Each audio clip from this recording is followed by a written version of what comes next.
This card, Six of Cups, is going back home, contending again with something, some people, some part of your past.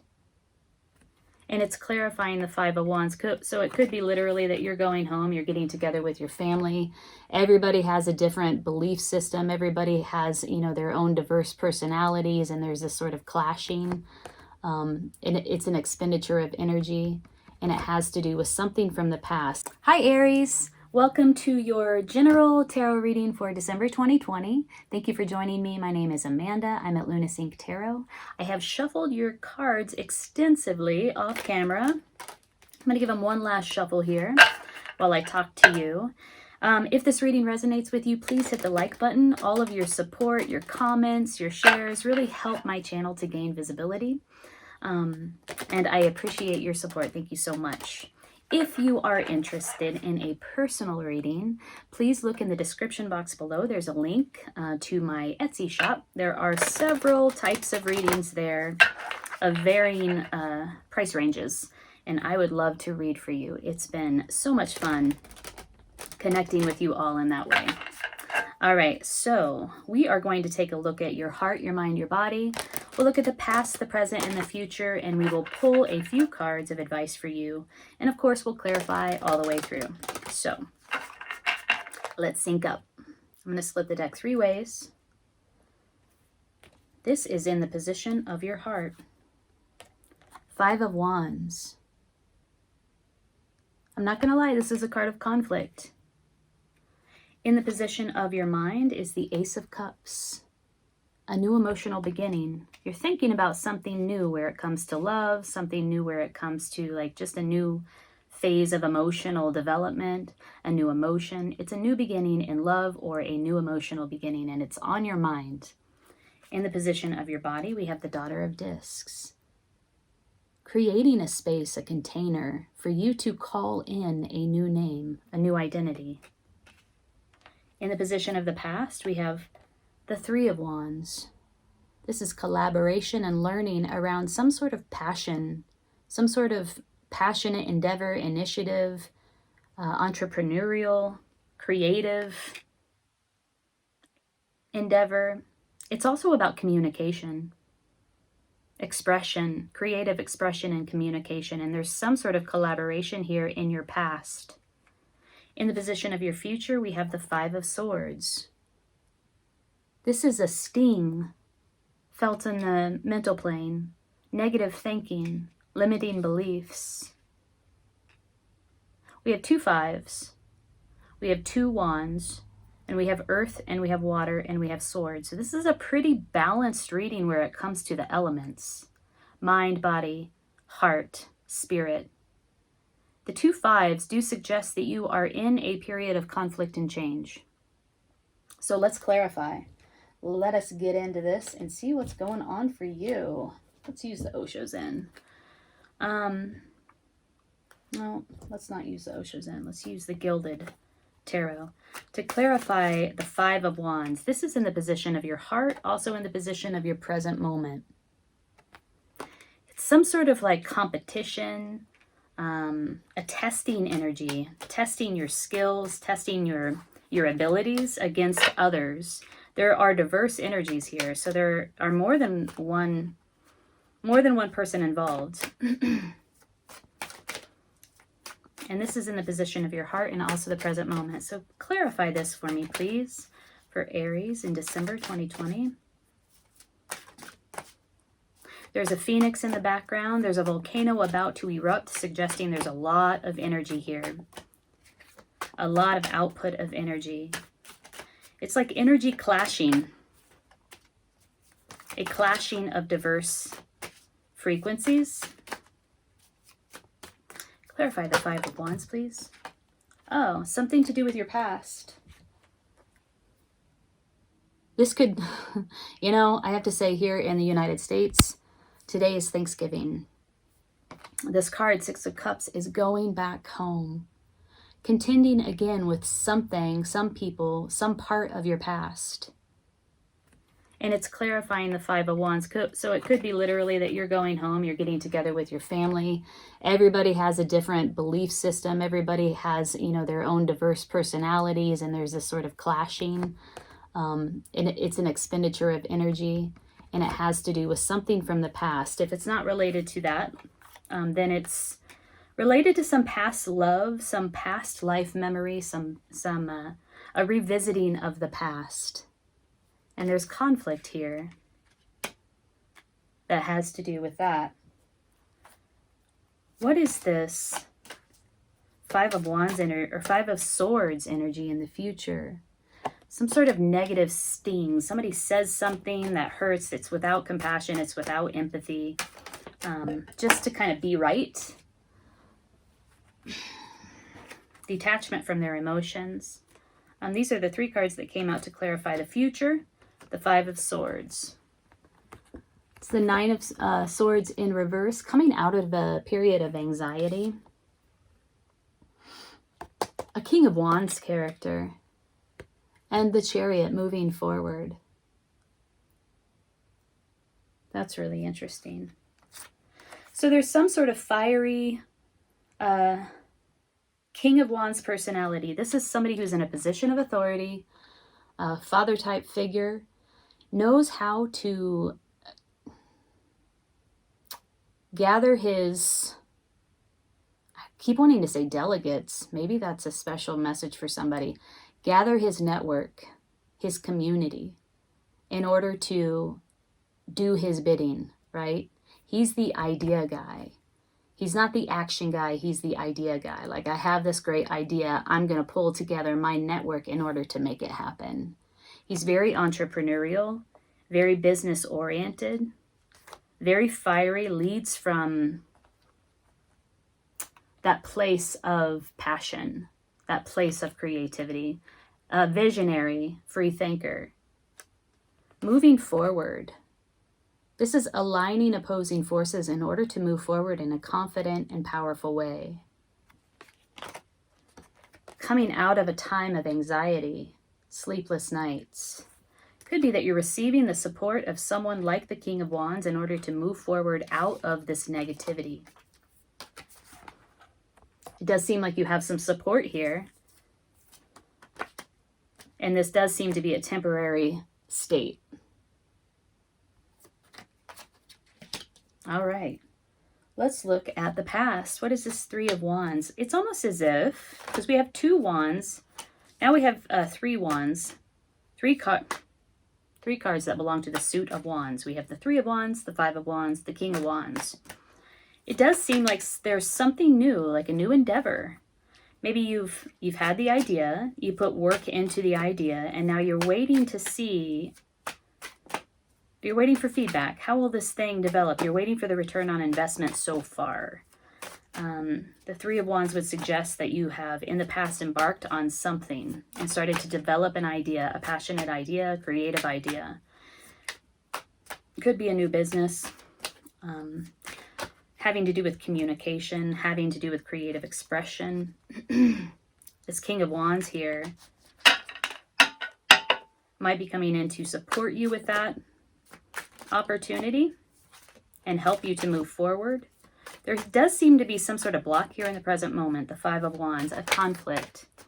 So let's clarify the Three of Wands here for Aries as they move through December. You have the King of Pentacles. All right.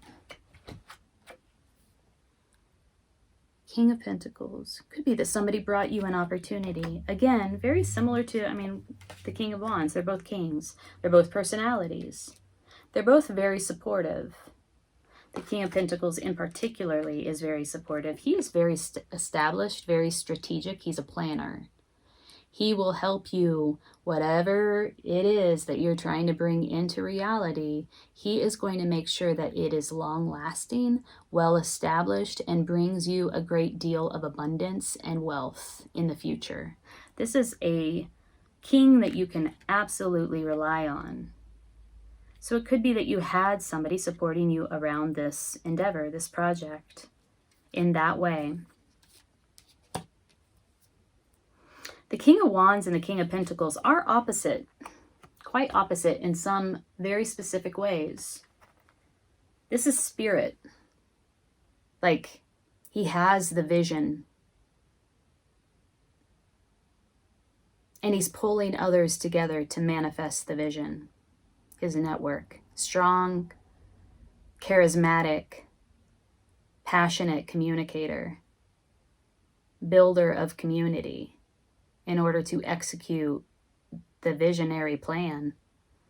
The King of Pentacles is not so visionary. He's very methodical, very thoughtful. He wants to know all of the steps. He wants to consider all of the pieces. And his main objective is to make sure that this thing is real and that it lasts. Very interesting. Okay. Ace of Cups. What is this thing that you're thinking about, Aries? This new beginning. It's a new emotional beginning. Ace of Cups. Clarify the Ace of Cups, please. Oh, okay. We have two cards that came out to clarify. We have the Four of Wands. A marriage, a commitment, a taking it to the next level. It's very stable. It's very solid. 4 is the number of stability and solidity. One of the strongest structures. And the Nine of Wands. Having put in a lot of work. You're almost there. You're pretty exhausted. You're pretty tired. This has taken an energetic toll on you. But there is this new emotional beginning that you're thinking about, having to do with some sort of commitment, whether it's to another person or to a family or just a commitment in general, a stable commitment, and having put a lot of energy into it already, being very close to the end of that energetic output. And that's what you're thinking about. That's in the position of your mind. Aries, what is this calling in a new name? That's in your foundation. Creating a container, a sacred space in the position of your body. Becoming anew. It's ritualistic and ceremonial.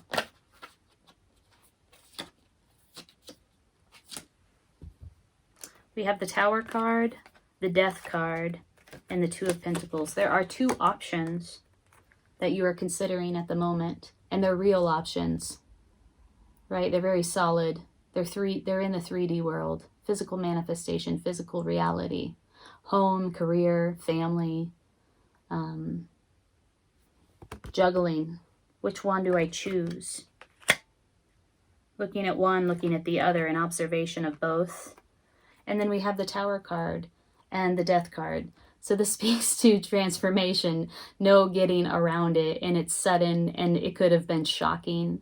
It could have been a surprise. But this thing that you've built upon, this thing that was once very well established, very solid, now comes crashing down to the ground, and you have an opportunity to begin again, to build anew on more solid ground, to build a home, to build something that speaks to you and benefits who you are now, or the identity you're calling in, right? The new identity that you're calling in.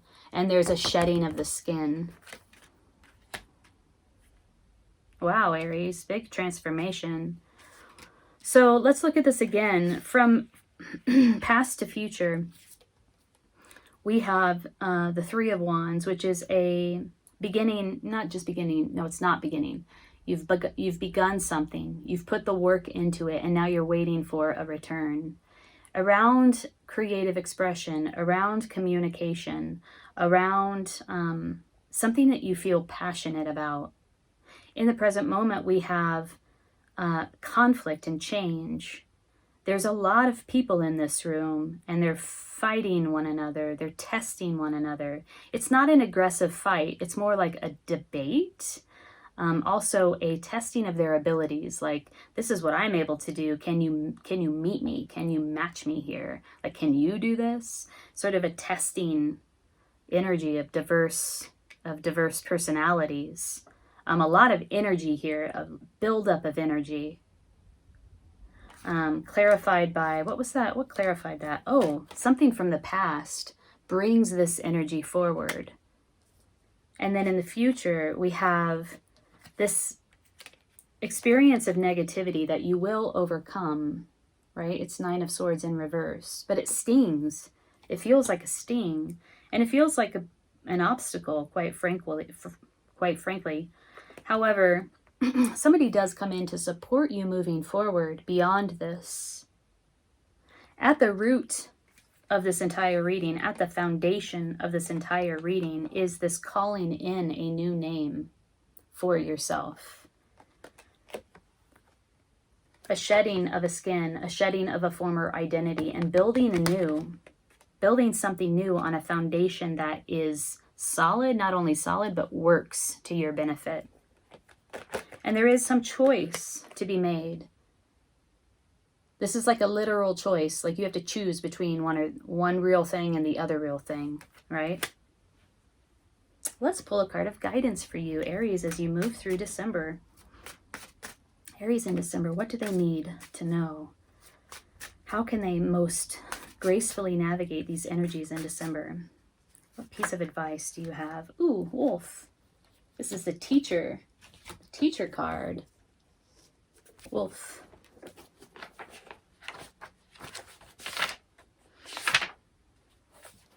If you've drawn Wolf's card, you may be able to share your personal medicine with others. Your intuitive side may also have an answer or teaching for your personal use at this time. As you feel Wolf coming alive within you, you may wish to share your knowledge by writing or lecturing on information that will help others better understand their uniqueness or path. That is exactly what this is. Expression, communication, creative expression and communication. Teaching. Look how the mother or the woman is teaching the children how to express themselves artistically and creatively. It is in the sharing of great truths that the consciousness of humanity will attain new heights. Wolf could also be telling you to seek out lonely places that will allow you to see your teacher within. Oh, I wonder if this has something to do with teaching, your new beginning, your new passionate endeavor. In the aloneness of a power place, devoid of other humans, you may find the true you. Beautiful. That's exactly where she's at. She's in a power place. She's created a sacred space away from others in order to call in a new identity. Look for teachings no matter where you are. Wolf would not come to you unless you requested the appearance of the tribe's greatest teacher. Wow, Aries. If this reading resonated, will you please hit the like button? Also consider subscribing to my channel. And if you want to explore this more for you, look in the description box below. I'm offering personal readings now. I'm wishing you the best. I hope you have a great December. Take good care. That's the Emperor in the traditional deck. But I love the interpretation of the Emperor in the Osho Zen Tarot deck because look, it's so passionate and fiery and creative, and he is going against the grain and breaking out of the chains of societal expectation and has this greater, more global perspective, more global insight, this deeper insight into who he is, who he truly is. Hey Taurus, welcome to your December 2020 General Tarot reading. I have already shuffled your cards here. I am going to give it a last shuffle, and then we will look into your heart, your mind, your body, the past, present, and the future, and we will pull a few cards of advice for you. If this reading resonates, I thank you very much for hitting the like button and for subscribing to my channel. Your support really helps to elevate my work and also helps the reading and the channel to gain visibility, so I thank you very much for that. All right, let's sync up. I'm going to cut the deck 3 ways. In the position of your heart, we have the Four of Swords, a protected space so that you can clarify the way that you think, align your energies, get into alignment. That's in the position of your heart. In the position of your mind, we have the Priestess of Wands, really feeling yourself. I get the sense that you're totally aware of your power this month, right? And how to use your energy wisely, because the Priestess of Wands is all about wise use of energy. So the way that you cultivate and distribute energy, there is a lot of thought around that. Like, who do I give my energy to? What do I give my energy to? You're not just willy-nilly spraying your energy here and there. This is very strategic, thought out distribution of your energy, essentially. She is the energetic archetypal witch, and you know it. In the position of your body, wow, we have the Daughter of Wands, rushing off to new things with the wisdom of the past, or it could be that you're just outputting an extreme amount of energy in December. And it's all in pursuit of the future, something new coming in the future. That's in the position of your body, also in the position of the foundation of the reading, sort of the context of the reading. In the position of the past, we have the High Priestess. Yeah, you got in touch with your inner knowing. You got in touch with the truth, some truth in the past. You went through that portal. You got in touch with the truth, you went through that portal, and now things will never be the same, basically. That's in the past. In the present moment, again, because this shares the same position with the heart, we have the Four of Swords. Creating, very consciously creating a container where you can get into alignment with your own energy, right? It's beautiful. In the future, oh, okay. I love seeing this. We have the Nine of Cups. In the future, this is the wish card. Now is a perfect time for you to get really super focused about what it is that you want. Visualize it, meditate on it, because there is high chance you can manifest it, that it will come true in the future. The Nine of Cups is also about like having all your cups lined up, right? And feeling very emotionally satisfied. You know, like emotional contentment coming in the future for you. But also, make a wish. Make a wish. That thing that you're wishing for, that thing you're rushing off to with the wisdom of the past, this new thing that you're spending a lot of energy on, is about to come into fruition, essentially. So, yay! Yes! I feel the Sun card, like that expansive, like yes, that yes energy. And it's because of the work that you did, Taurus, and the work that you're doing. Like, you are just super conscious right now. Oh, my hands are all fumbly. Of what it is that you want, what it is that you're working toward, what it is that you're going to bring into reality for yourself. And it's going to make you very happy. There is ultimate emotional fulfillment here coming in the future. Why does this card keep coming out? Swear to God, this card like flops out in every reading. Okay, the Seven. Yeah, that's right. In the traditional deck, this is the Seven of Cups. This speaks to fantasy. For me, it's a card of like, really stop. See what's right in front of you. See it for what it is. Accept it for what it is. Do not be motivated by fantasy. Do not be motivated by projections. Don't be motivated by assumptions. Ask. Get clear communication and transparency. Allow that to motivate you. Make sure that you're seeing things for what they truly are. This is like a cautionary card. But you know what? Maybe this is the thing that's motivating you. Maybe, I mean, because when I look at these cards, I don't get a sense that you're being deceived in any way or deceiving yourself in any way. I see somebody who's doing the work, is getting into alignment or is in alignment, creating the space to be in touch with your own energy, with universal energy. So I don't get a sense that from these cards that I'm looking at that there's self-deception happening here, but it could be that in the past this has been the thing that's tripped you up. Let's say that. Tripped you up. Let's get some more clarity. I would like to get clarity around how you see yourself, how you're thinking, this Priestess of Wands energy. I want to know more about that. This is like in the position of your mind, you are wanting to step into this Priestess of Wands energy. Like this is who you are. Fuck yeah. Rebel. Look at that.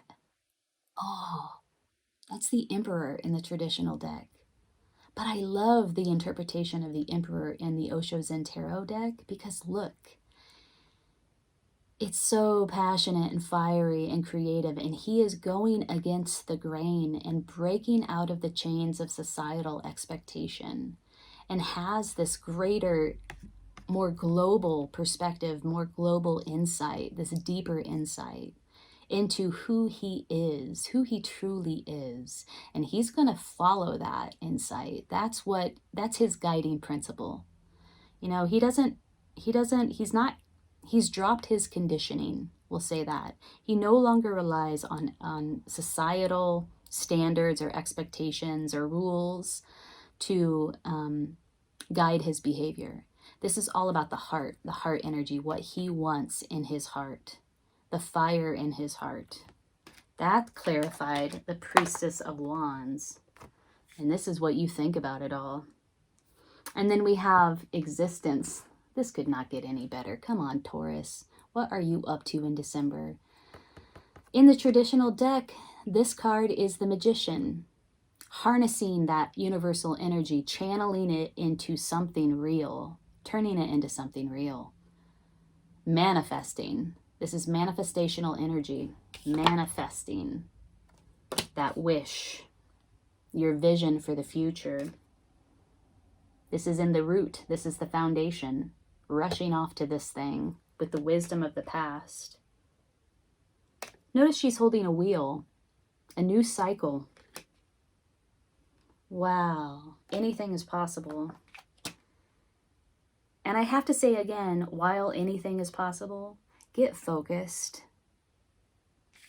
Engage in a practice of meditation and visualization in order to support that focus, because whatever you're focused on is about to come true. Wow. Okay, let's keep going, Taurus. Why not?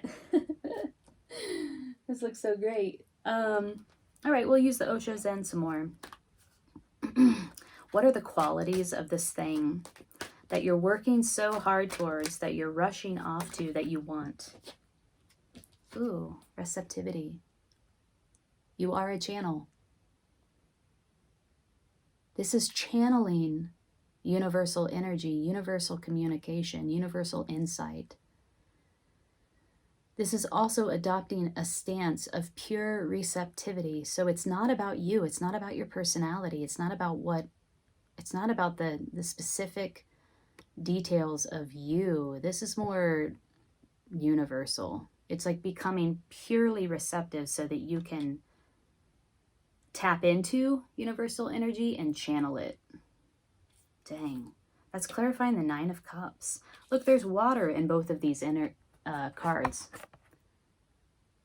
This has to do with emotion. That reminds me, when you are practicing your meditation, your practice of meditation and visualization, make sure that you feel it. Take a few moments to really feel what it feels like to have that thing that you want. Receptivity. Connecting with your emotions around that. What are some of the qualities of this thing that's coming in the future for Taurus?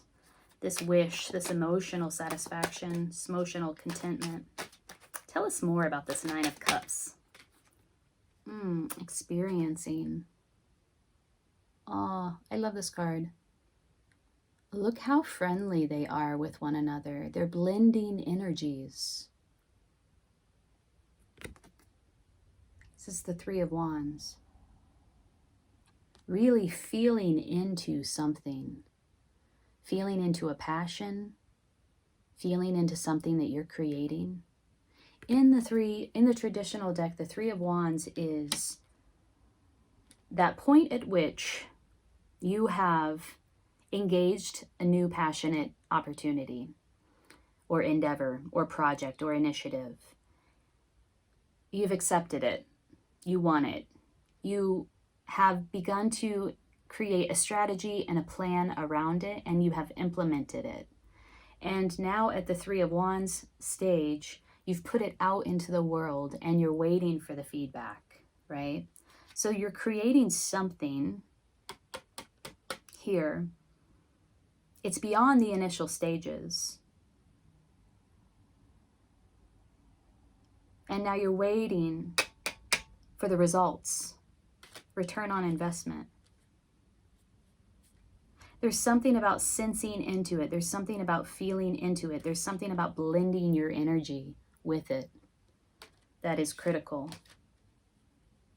And it could just be another recommendation that while you're practicing meditation, visualization, connecting with your feelings around this thing, that you're also just sensing what it would be like, sensing what it would feel like to be that thing. Empathy. Essentially, that's what it's about. It's about empathy. Developing your skills of empathy. This is starting to feel like a counselor vibe, like a counselor, empath, like somebody who uses those skills to support others. Okay, let's move on. All right, how about we pull the Goddess card for you? I'd like to know if there's any other goddess guidance. If there's other guidance for you as you move through this time, Taurus, in December. Wow, so much fire, so much passion, so much like personal power. Personal power is like the theme.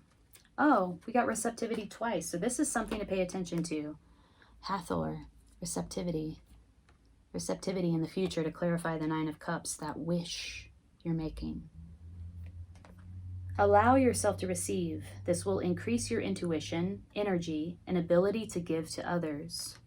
Let's read about Hathor, though. You are a channel of some sort. You're channeling something.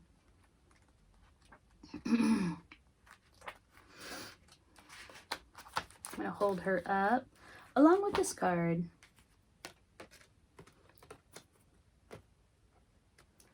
For you to see. You have a maternal side to you that naturally cares for those in need. Remember when I mentioned that like counselor vibe? Yet this must be balanced with receptivity or the flow is blocked. Receiving is the essence of feminine energy, and it means allowing yourself to receive with grace and gratitude. If you feel guilty when asking others for help, or if you feel bad about receiving gifts, then you block your feminine energy. Your receptivity is just as natural as your nurturing, giving energy. Receptivity allows you to better hear the voices of the angels. Whoa, tapping into universal energy, becoming that channel. When you receive, you have more resources to give to others. Begin by noticing the hundreds of gifts you receive each day, whether it's seeing beauty in nature, witnessing a touching human moment, or being hugged by a loved one. Simply say thank you for each gift and know that they're filling up your storehouse, keeping the divine flow going strong. Whoa, that is some potent advice and like a legitimate, practical thing that you can do to be open, to adopt that stance of receptivity so that you have more to give to others. Various meanings of this card: be still and listen, release guilt about receiving, ask for help, increase psychic awareness, know that you're in a learning cycle, healing is occurring, be more in your feminine energy, child conception, pregnancy, or birth, including adoption or favorable custody arrangements, are issues in your life. About Hathor, this beloved Egyptian goddess is represented by the head of a cow to symbolize the sacred animal's life-giving milk and mothering. Hathor is a benevolent sky and sun goddess who helps with all aspects of child, conception, birthing, and raising. Call upon Hathor to guide you in nurturing yourself and your loved ones. That may be a very specific message for someone who has those issues in their life, the mother-child dynamic, or about to become pregnant in some way. Yeah, connect with your feminine energy. I love it. Taurus, if you found this reading, if you found that this reading resonated with you, I'm so excited. Please hit the like button and consider subscribing to my channel. If you're interested in exploring this more, I would love to support you with that. There is a link to purchase a personal reading down below in the description box. I'm wishing you the best in December. Take good care. We have this betrayal of the heart, an emotional disappointment. We have somebody's heart blocked here with the Two of Swords. Then we have the Three of Swords, which is the betrayal. We have the Ten of Swords, which is an ending, and the Seven of Swords, which is a hidden agenda, a sneaky move, right? And then we have the Ten of Swords, like I said, which is an ending, but the Knight of Pentacles. This came out to clarify the question, what are you waiting for? You're waiting for somebody to bring you something real, a real offer. Hi, Gemini. This is your general tarot reading for December 2020. Thank you for joining me. My name's Amanda. If this is your first time here, welcome. Thank you so much for clicking on this tarot reading. If you're coming back, thank you. It's good to have you back again. If this reading resonates with you, hit the like button. It really helps to contribute to the success of the channel, helps the video, the reading to get seen by others. Leave a comment below as well. I love chatting with you. I love the feedback. I love learning about your situation and how the reading applies to your situation. And if you're interested in a personal reading, you can look in the description box below. I have a link there where you can go to my shop that offers a variety of different personal readings. So, all right, I've shuffled your cards off of camera, meditating on your cards. I'm going to give them one last shuffle. We're going to look into your heart, your mind, and your body. We'll look at the past, present, and the future. We'll pull clarifying cards and a card of guidance for you as you navigate December. So let's sync up. I'm going to cut the deck 3 ways. Working with the Mother Peace Tarot deck today. In the position of your heart and the present moment is waiting. Very ripe. I mean, almost ripe. Almost ripe. Almost ready to be picked. So this is a card of really waiting. I mean, you've been through it, like this pregnant woman. You've been through the gestational process. You can't rush it. You can't force a baby to be born. You can't pick a watermelon and eat it before it's time. It just won't taste good and it won't be right. So there's an element of divine timing here, and this is in your heart and your present moment, waiting. What you think about it all, 5 of Cups, there's been an emotional loss. There are feelings of sadness, regret, disappointment in love, emotional disappointment. That's in your headspace. In your body, in your foundation, we have the 3 of Wands. Wow.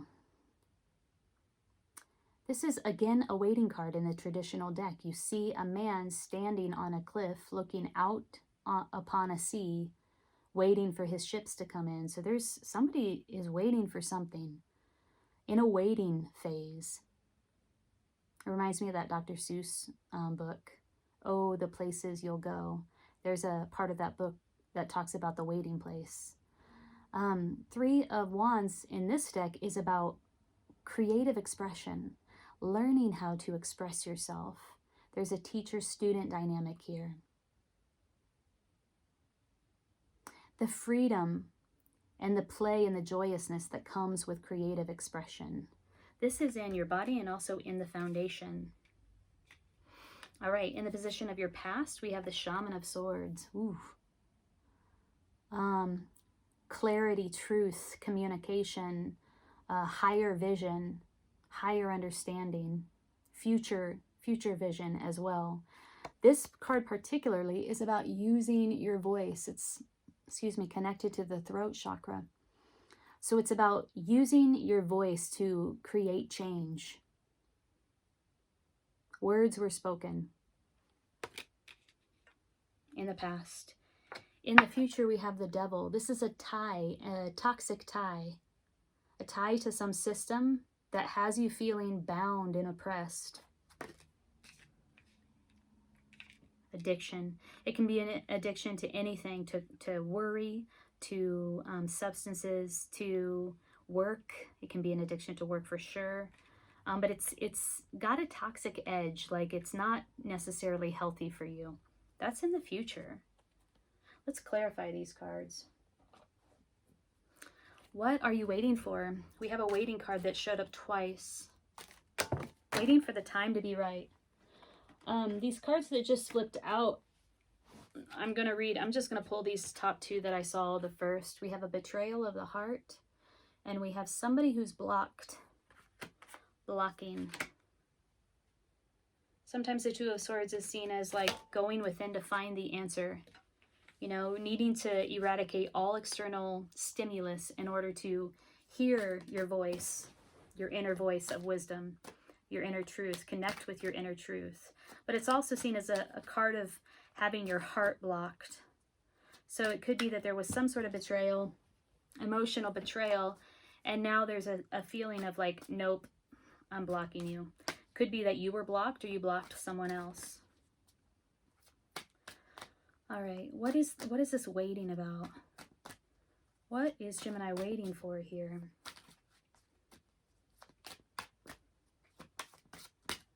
Gemini, what are you waiting for in December? I just saw the Four of Pentacles, which is holding on. Knight of Pentacles. What are you waiting for? You're waiting for somebody to approach you with something real, with a real offer. You're waiting for someone to approach you with a real offer. The Knight of Pentacles is very slow moving. It's the slowest moving knight. They're very methodical. They're very thoughtful. Their approach is slow, but when they get there, they make an offer that lasts. It's a long-lasting, reliable, stable, secure offer. So there's been some sort of betrayal. There's been a block. Either someone is blocked or you have been blocked. You've blocked another person. Now you're waiting for somebody to come in with a real offer, but they're moving slow. They're moving slow. Yeah, there was an ending of some sort. Some sort of deception, some sort of sneaking away. Somebody had a hidden agenda. Something hidden. It was a surprise. And they kind of snuck away in the night, right? Okay. Something ended. Somebody feels deceived. Somebody feels betrayed and heartbroken. There's been a block in the connection. And what you're waiting for is somebody to come in with an offer of something real, solid, secure, stable. What's this Devil about in the future? For Gemini, what's this Devil about? What are they tied to? Oh, excuse me. Whoa. What are they tied to here? What is this toxic tie coming in the future? It could be the thing that you need to break out of, right? Because look at this woman at the far bottom here. She's actually breaking free. It could be signaling something that you need to break free from. Okay, we got a lot of cards that came up, so let's read them. A lot of major arcana cards. Holy moly. Okay. Competition, testing energy. Diverse energies being expressed in a sort of competitive, testing way. Feeling like you were left out in the cold. This is all clarifying the Devil. This could be old programs that you're attempting to loosen inside of yourself. We have the Hierophant. This is, well, it's a lot of things. It's the marriage card. It's commitment. When this comes up in a love reading, it is often seen as taking it to the next level or marriage of some sort. It's also spiritual guidance. This Hierophant leads a community where it comes to their spirituality. Sometimes it's seen as systems. Like I said, in this particular deck, the devil represents a system that you're tied to, that oppresses you, that feels oppressive, that no longer serves you. And the Hierophant can be seen as a rigid system or institution, like a religious institution or a corporation. There's not a whole lot of flexibility there. The Hierophant is the Taurus card, the sign of Taurus. We have the Judgment. So yeah, like you woke up to something or are about to wake up to something in loosening this devil's grip on you. Breaking free from some idea, some well-established idea or belief system that you were very invested in, but it was also very confining. Truth. Justice, where it comes to a situation. Truth, where it comes to a situation. Balance, equilibrium. Look at the scales. It's like something is finally made right. And then stepping into your quintessential energy, the Empress.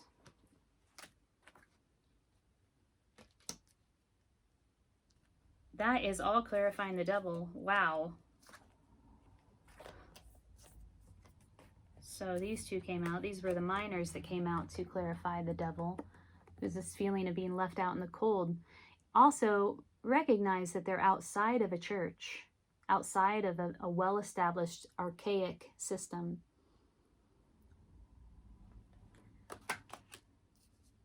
Fighting, competition, the testing energy. Do you have what it takes? Do I have what it takes?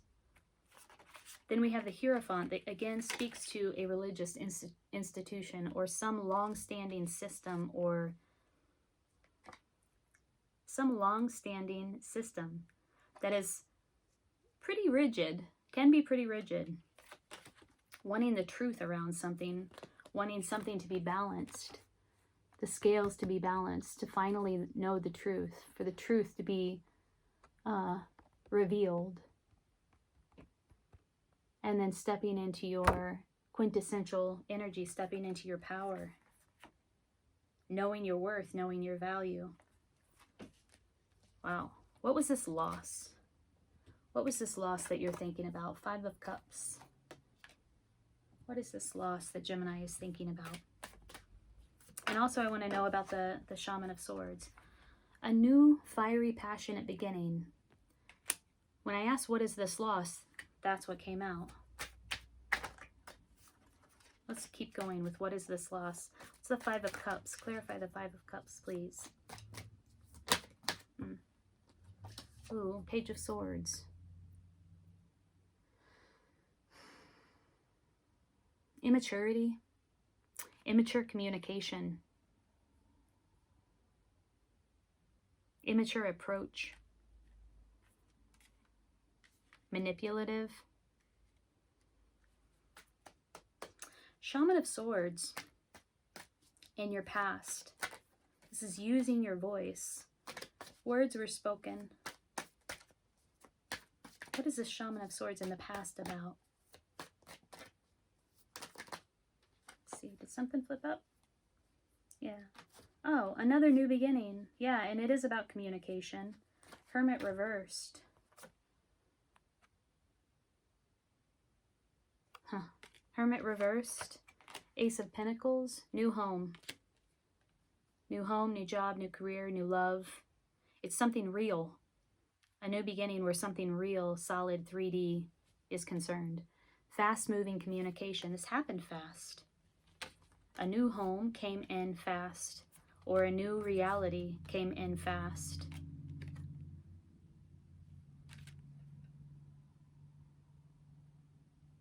You felt alone. You were alone. And came out of that time of solitude or loneliness or aloneness due to the fact that there was a new beginning here where something real is concerned that came in very quick. Notice there's a lot of fast-moving energy around the Shaman of Swords too. Like this is truth and clarity and making a definitive decision. in the past, which led you to the present moment, which was waiting for the right time. So you have this fast moving energy in the past, then comes the present moment, which is just like that forever feeling of the waiting place. Everybody's just waiting. Now, to clarify the waiting place, we have this betrayal of the heart, an emotional disappointment. We have somebody's heart blocked here with the Two of Swords. Then we have the Three of Swords, which is the betrayal. We have the Ten of Swords, which is an ending, and the Seven of Swords, which is a hidden agenda, a sneaky move, right? And then we have the Ten of Swords, like I said, which is an ending, but the Knight of Pentacles. This came out to clarify the question, what are you waiting for? You're waiting for somebody to bring you something real, a real offer. In the future, we have the Devil. This is a toxic tie to something well established. It could be a church. It could be a religion. It could be a belief system, a religious belief system. And you're wanting the truth. You're wanting the truth. Like a wake-up call. Like, bring the truth to me like a wake-up call. Balance the scales. Karmic justice.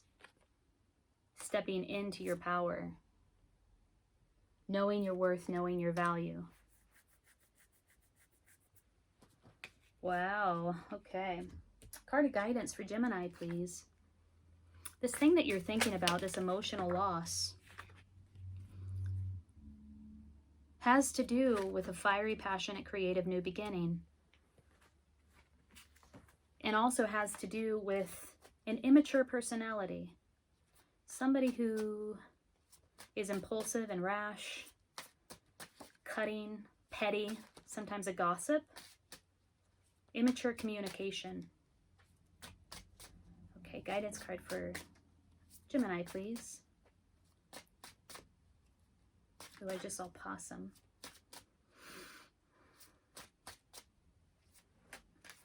My back is hurting today. That's why I keep moving around.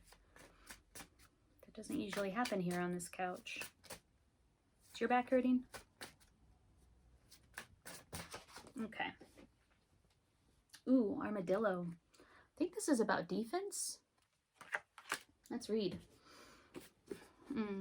It's 28. 8 plus 2 is 10. That's finality. That's an ending. Boundaries. Boundaries.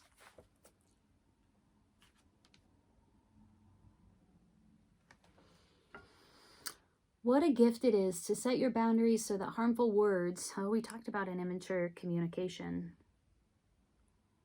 so that harmful words or intentions just roll off. Your lesson is in setting up what you are willing to experience. If you do not wish to experience feeling invaded, just call on armadillo medicine. If armadillo has waddled into the cards you chose, it is time to define your space. You may have been too willing to let your home become a bus station. You may find that you cannot say no even when you know that you will have to cancel plans to be obliging. This routine can get old in a hurry.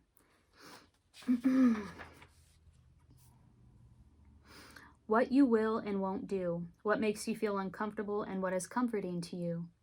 How you react in any circumstance has to do with your ability to be objective. You cannot be objective if you cannot tell where the other person's personality stops and where yours begins. If you have no boundaries, you are like a sponge. It will seem as if all the feelings in a room full of people must be yours. Ask yourself if you are really feeling depressed or if this feeling actually belongs to the person you're talking to. Then allow Armadillo's armor to slice in between, giving you back your sense of self. Interesting. So this speaks of, like, you know, boundaries. Like, where do you begin and where does another person end? Did I say that right? Who are you? What is your identity?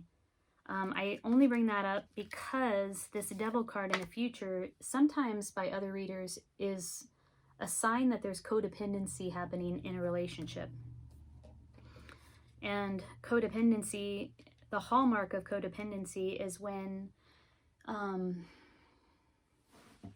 your identity becomes so wrapped up with another person's identity that what they do is a reflection on you, right? So if you have a child and you're kind of in a codependent dynamic with your child or with a parent, your child's success is a direct reflection on you personally. How they feel is how you feel. There's no distinction there between who you are as a person, your own unique personality, your own unique characteristics, and your own native emotional reality, and the other person's stuff. It all kind of gets enmeshed. And so Armadillo is calling you to create healthy boundaries, to really look at what is comforting to you, what's comfortable for you, and to define your space in that way. If this reading resonated with you, Gemini, please hit the like button. Consider subscribing to my channel. Leave a comment below. I'm really curious about how this might be resonating with you. I'd love to chat with you. If you're interested in a personal reading, I'm doing those. We can dive deeper into this scenario or another scenario. I'm wishing you the best in December. I hope you take good care. You are single, and you're... I just heard single and ready to mingle. That might be the case. You are single and ready to mingle, but you're also quite satisfied with your status right now. And I get the sense that you're going to hold out until somebody matches you, meets you where you're at, because you are next leveling, sweetie. And you're looking for that real thing. And I don't get a sense that you're going to compromise on what it is that you want where it comes to love. Hi, Cancer. Let's take a look at what's going on for you in December 2020. I have shuffled your cards offline or off camera, and I'm giving them one last shuffle here, and then we will look into your heart, your mind, and your body. We'll take a look at the past, the present, and the future, and we will pull a few cards of prescriptive advice for you, some guidance on how to move through December with the utmost grace, if that is of importance to you. My name's Amanda. I'm at Luna Sync Tarot. If this reading resonates with you, please hit the like button so that it can circulate amongst others, and consider subscribing to my channel. I would love to have you here. If you're looking for a personal reading, there is a link in the description box below. I would love to read for you. All right, so let's sync up. Cut the deck 3 ways. In the position of your heart, we have Temperance. Ooh, moderation. Moderation and balance. In the position of your mind, we have the Shaman of Wands. Interesting. This is a mediator between worlds. Very good at communicating. Excellent communication skills, very diplomatic. Those might be things that are important to you in December. That's on your mind. In the position of your body or your foundation, we have the Chariot, moving fast. Fast movement in the position of your foundation. Some sort of strong, confident, powerful movement forward, which is beautiful. In the position of your past, we have the Six of Cups. Some sort of achievement and victory, catching the wave and riding it to shore. It feels good. Something happened in the past that just made you feel like, yeah, I got this. In the position of the future, we have the Daughter of Wands. Again, swift movement, rushing off to new things with the wisdom of the past. Dang, Cancer, so far this looks beautiful for you in December. Let's clarify. Osho Zen is what I want to work with. This is the beautiful Osho Zen deck by Osho. All right, so moderation. Like you're really trying to take a balanced approach here in the present moment. You understand in your heart that's what's needed. Equilibrium, a blending of opposing forces, working with a tremendous amount of energy, and doing so skillfully. What was this thing in the past? What did this victory have to do with? Why are you feeling so good? That was like a million cards, so I just want one or two, please. What are you feeling so good about? We have 2 wands here. We have the King of Wands, or the Shaman of Wands in your headspace. We have the Daughter of Wands in the future. The daughter is an apprentice. She's learning something. She's learning about her skills. In the past, we have projections to clarify the Six of Cups. Interesting. Okay, I'm going to revert to the traditional meaning of this card, which is something from the past is revisited. It's like an old love, an old friendship. It could be something as literal as going home to the place that you grew up in. Past memories. This is a card of nostalgia.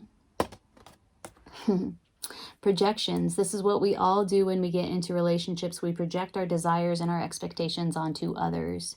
Often signifies a lack of communication, a lack of real understanding. It's more like it's up in your head, like what I want, I'm going to project onto my partner. That never turns out great. So this is clarifying what happened in the past. So some old love, potentially, some old partnership, old connection was revisited. The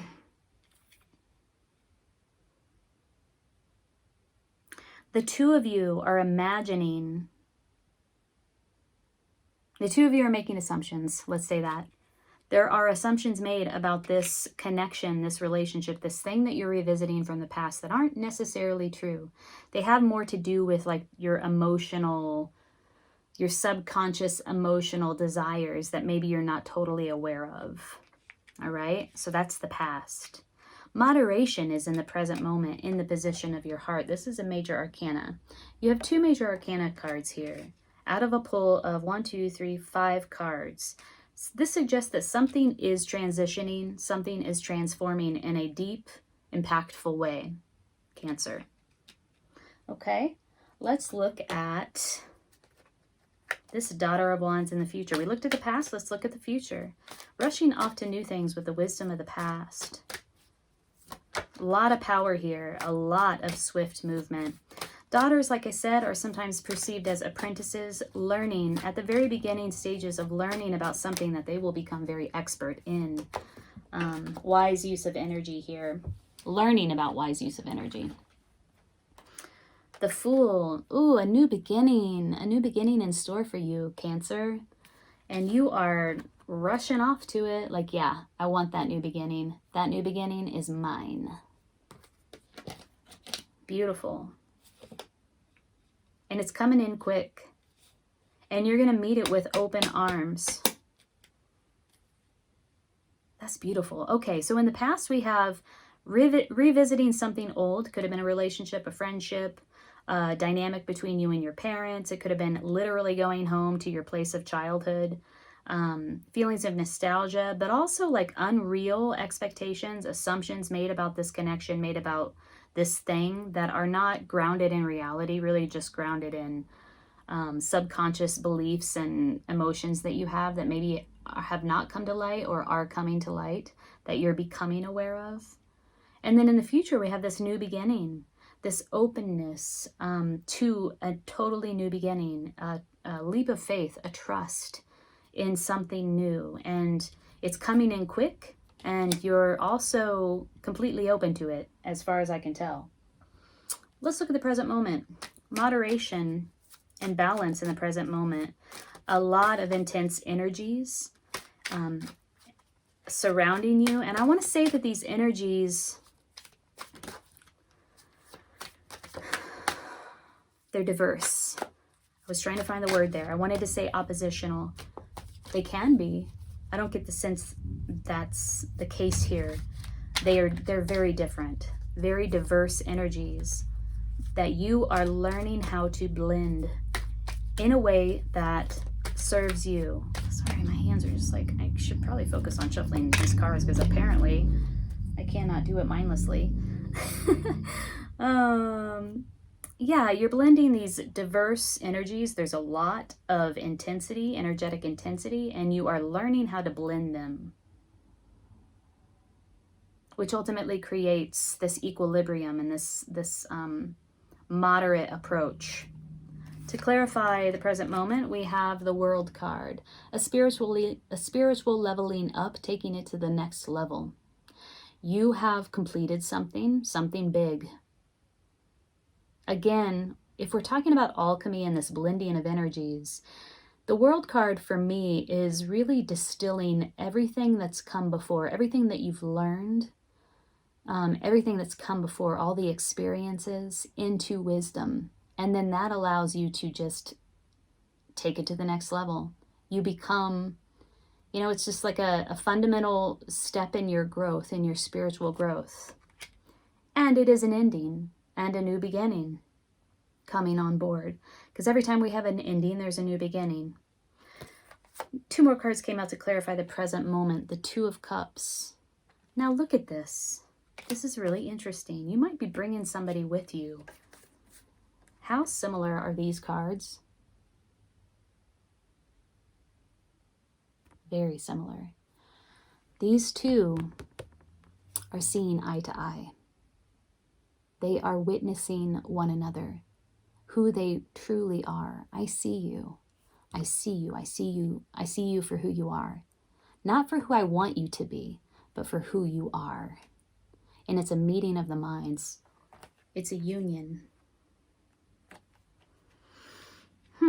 Interesting. That's in the present moment, in the position of your heart. You want a real connection based on reality. You might be single though. Independent lady card. I love this card. She knows how to generate wealth and she knows how to appreciate it. She appreciates the beauty that surrounds her and she's totally satisfied with where she's at. She's powerful. So yeah, Cancer. This is kind of turning into like a love reading, but more like what it is that you want in love. What you've had in the past, what it is that you want in the present moment and in the future where it comes to love. You want a real love. One where the person sees you for who you are, who you truly are, and appreciates you. A meeting of the minds, not one based on bullshit projections, essentially. You are single, and you're, I just heard single and ready to mingle. That might be the case.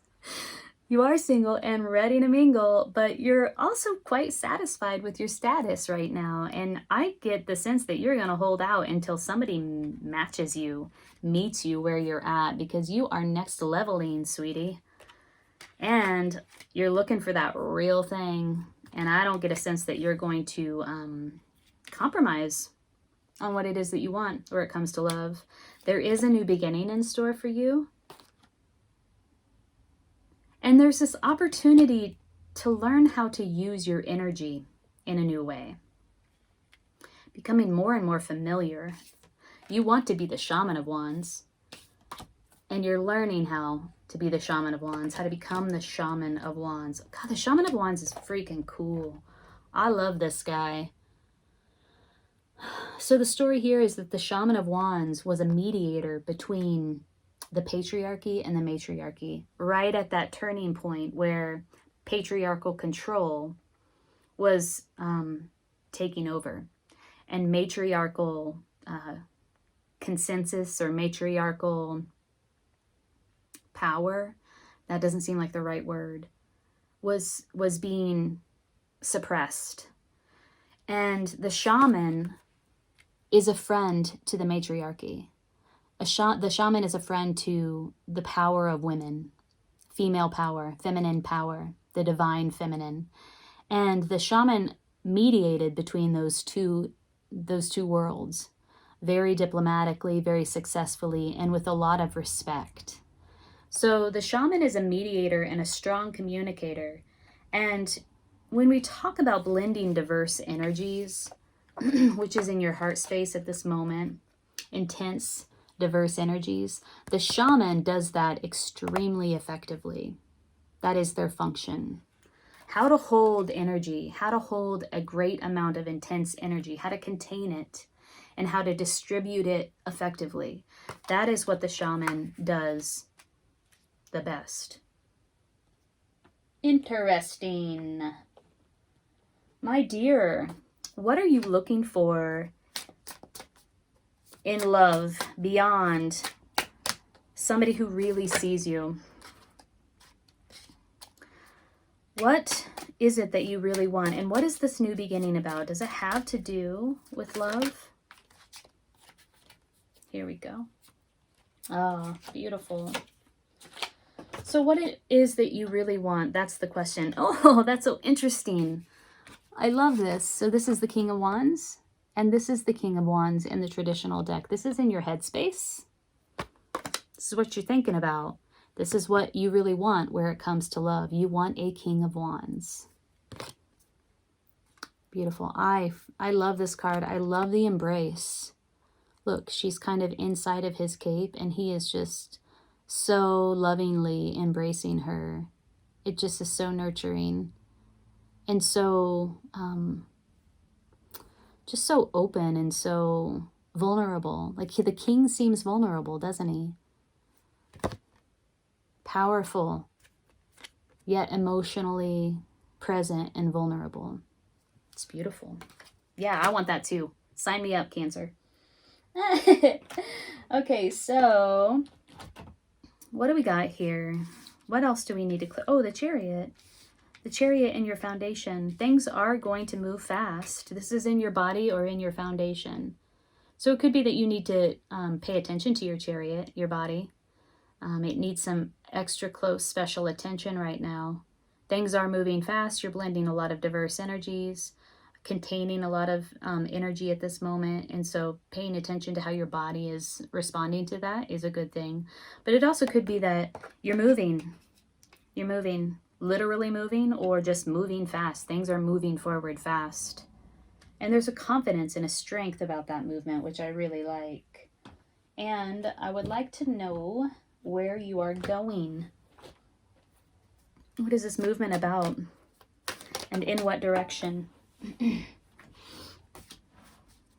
What is this movement about and in what direction for Cancer in December? Cancer, if this reading is resonating with you, please hit the like button so that others can see it. Every time you hit the like button or you comment, which I love talking with you. I love seeing how this resonates with you. It increases the visibility of the video and contributes to the success of my channel. So I very much appreciate it. Chariot. Clarify this Chariot, please. Ooh, creativity. We asked where it's going. Connection with spirit. Look at her. Look at the star. The stars in her hair. And that spiritual light that surrounds her. Creativity is source energy, isn't it? This whole reading is a theme that weaves its way through this whole reading is the wise use of energy. How to use energy, learning how to use energy, how to blend diverse energies, how to mediate between energies, how to distribute energy. Creativity is source energy. It's how we connect to spirit. It's how we are able to thrive in the first place, right? You know, we give birth, we create. And that's where you're going. That's where this is going. Wow. Okay, Cancer. I'm loving this for you in December. Let's pull a guidance card for you.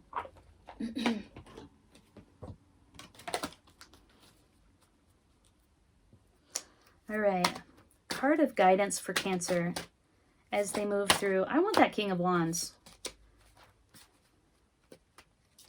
As do you. I'm looking at it right now. But a card of guidance for you as you move through December. Gosh, you know what? These cards are awful big, making them a little difficult to shuffle like this.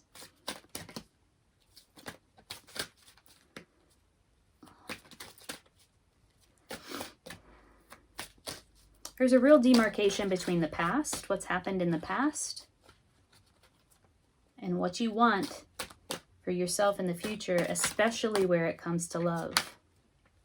Ooh, infinite supply. Sedna. You are supplied for today and all of your tomorrows. It's this infinite supply of energy. That is how energy works. It never dies. Where's the book?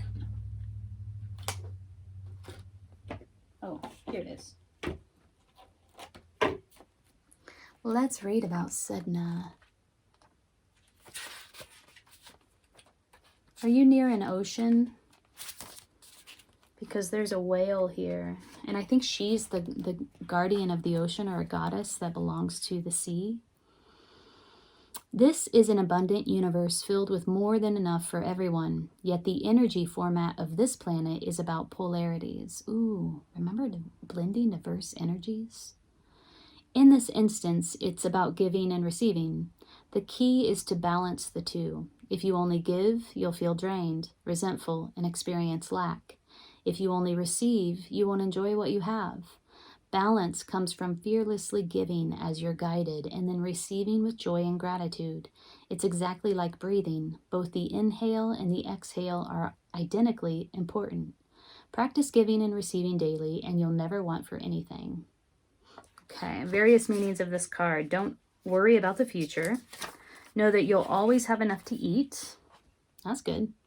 Your needs will always be provided for. Spend time at the ocean. Swim with the dolphins. Move to a beach or island community. Okay, this is getting more outlandish as we move on. These are all things I'd love. Go swimming, sailing, or surfing. Give time or money to a cause that protects the ocean. About Sedna. She's the Inuit, Eskimo, and Alaskan goddess of the sea who provides sustenance for the body and the soul. Sedna lost the tips of her fingers in a tragic boating accident, and the digits transformed into whales, seals, and other creatures. That's funny. As a result, Sedna is intimately connected with the ocean's inhabitants. Call upon her for plentiful supplies, especially for your family. Sedna can also help you with any ocean-related ventures, including interacting with whales and dolphins. She's very appreciative of those who give time, money, or efforts to protect the sea and its creatures. All right, well, that might be some special message for those of you who live close to the sea. Be a good time now to go spend time in it, around it, appreciating it, caring for it. But ultimately, this speaks about energy, infinite supply. Really do feel like energetically you're learning something important. You're learning how to work with your own energy. And it could be directly applicable to what it is that you want in your love life, in terms of the type of lover, the type of partner that you truly want. You have it on your mind. The King of Wands, on your mind. This came up when I asked the question, what type of love do you want? So it seems to be directly applicable to how you're thinking about love in your life. Cancer. If this reading resonated, hit the like button. Consider subscribing to my channel. I'm wishing you the best in December. Take good care. It's almost like you feel like you're the daughter of discs. It's like that's where your confidence level is at. But the truth is, you are the priestess of wands. And there is a courage needed to step into that power that is inherently yours. And some sort of comparison that's being played out in your mind. Hey Leo, welcome to your general tarot reading for December 2020. Thank you for joining me. My name's Amanda. I'm at Lunasync Tarot. If it's your first time here, thank you for coming around. I really appreciate you tuning into this reading. If it resonates, hit the like button and consider subscribing to my channel. If you are a return visitor, thank you so much for coming back. I greatly appreciate you continuing to watch these readings. I hope they are serving you in some sort of beneficial and supportive way. I've been shuffling your cards off camera, so I'm going to give it a last shuffle, and then we will split the deck 3 ways and sync up. All right, cutting the deck 3 ways. We're going to look at your heart, your mind, your body. We'll look at the past, present, and future. We'll pull clarifying cards all the way through and a card of advice towards the end. So in the position of your heart, we have the 3 of Swords. Some sort of betrayal, some sort of drama, playing out both mentally and emotionally. This is in the position of your heart and also in the present moment. In the position of your mind, we have the Priestess of Wands. This is Shakti energy. The energetic archetypal witch. Wise use of power. This is what's on your mind. This is what you're thinking about. Like, how do I, like, I'm in, like, how do I get into my power? I'm in my power. Look at that. I feel like this is your card too, Leo. Look, there's a lion. Lioness. Yeah, like wanting to get into your power. That's where your mind is at. In your body, or the position of the foundation, we have the Daughter of Discs, calling in a new name, creating a safe space for yourself to like really clarify who you are.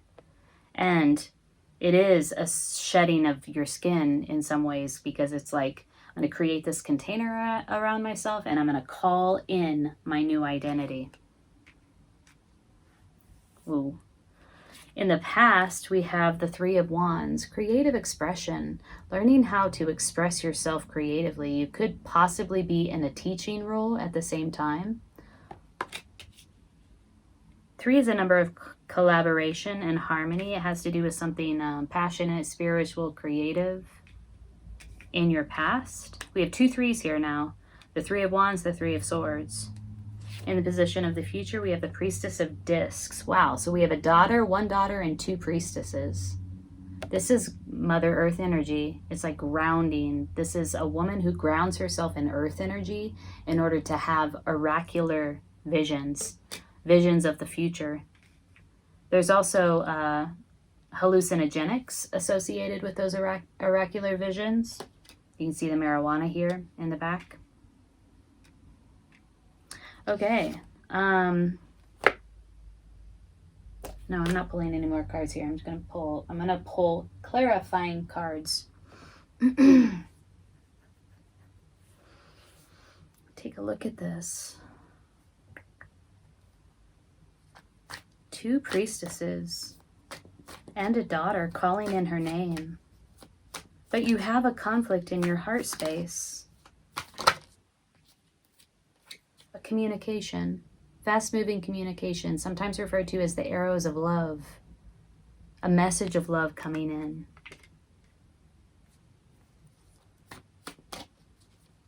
This heartache, betrayal could have had to do with something that you heard, a communication that came in really quickly.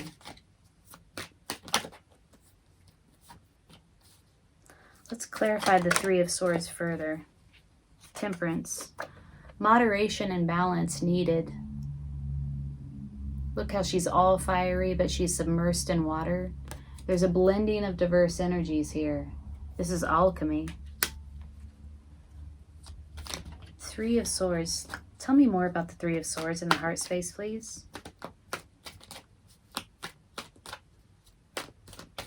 What is that about? Oh. A past situation. Some betrayal, some heartache, some emotional disappointment from the past. Some sort of communication came in, and I don't know if the communication was what brought the heartache, or if it was there's some sort of communication about some sort of past situation that is bringing you some sort of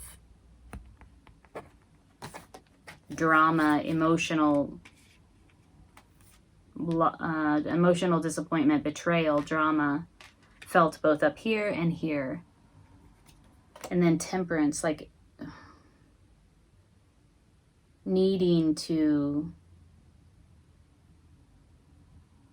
chill, needing to blend all of this diverse energy so that you can achieve moderation and balance. A lot of grounding in the future as well, in order to see into the future. What does the future hold for me after this heartache, after this heartbreak, after this emotional disappointment? Who am I? Who the fuck am I? Right? You're like, am I this? Or am I this? Huh. Okay, let's learn more about this. What you think about it all is the Priestess of Wands. And I really do feel like this is you, like your quintessential power, Leo. Energetic archetypal witch, wise use of energy. Highly networked, highly charismatic, very magnetic, very sexy. Very powerful. Courage. Oh, yeah. Like, do I have the courage to be who I am? I sense confusion here. Because there is a calling in of a new identity. But why would a priestess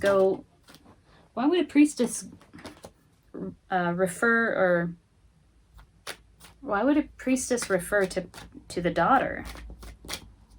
It's like you're doubting your own power.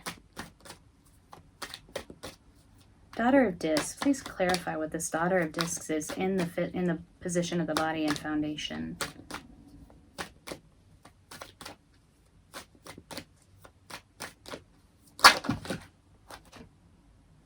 Comparison. Yeah, there is some sort of comparison, like, which one am I? Am I that or am I this? Or is there a younger person here that you're comparing yourself to?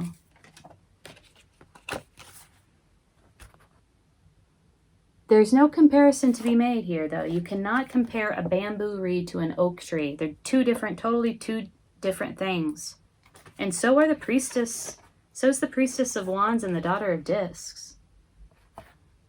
The Priestess of Wands is more elevated in terms of her development and in her power than the daughter. The daughter is just trying to figure it out. You know, like she's trying to figure out who she is. But I also feel like you're doing the same thing.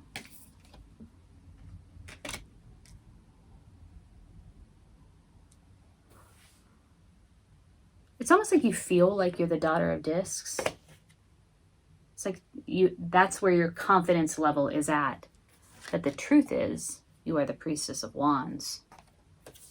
And there is a courage needed to step into that power that is inherently yours. And some sort of comparison that's being played out in your mind and in your foundation. Whew. Let's look at the past. What is this Three of Wands about? Is this a learning, a teacher-student dynamic, a mother-child dynamic? Learning how to express yourself creatively. What is that about? What's that doing in your past there, Leo?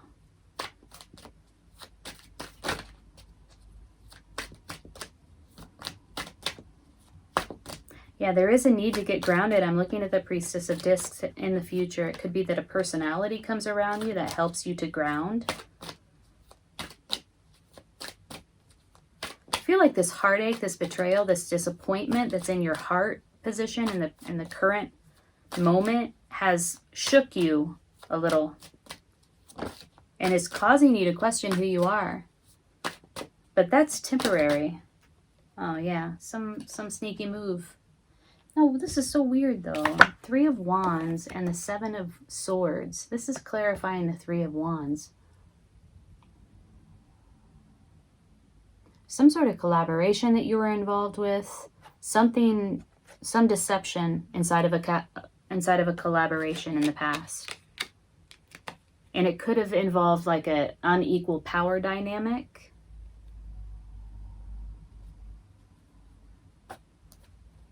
Bringing on this heartache, this betrayal. Might have moved in. You might have discovered it fast. We have the Eight of Wands here. That's like swift moving communication. Priestess of Discs. Clarify the Priestess of Discs in the future position, please.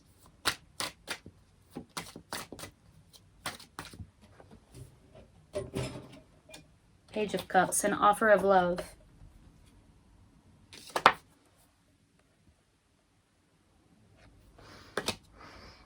Page of Cups.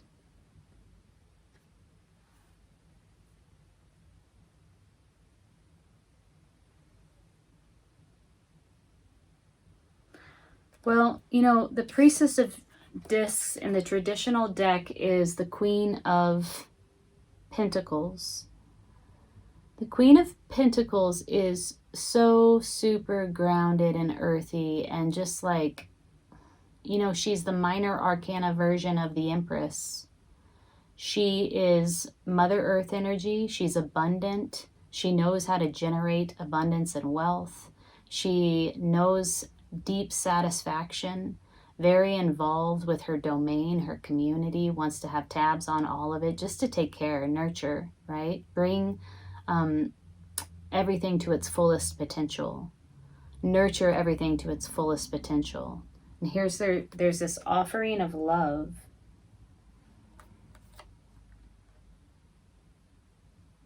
Again, we have this weird lack of compatibility where it comes to, I want to use the word status, but that's not quite right, development. We have a queen and we have a page. Somebody's going to come in that doesn't quite match your energy and make an offer of love. Ooh, interesting. Okay. I'm going to pull a guidance card for you, Leo, as you move through December and through these very,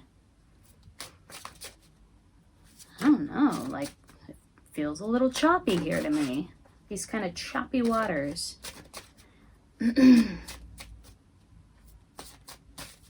Guidance card for Leo, December.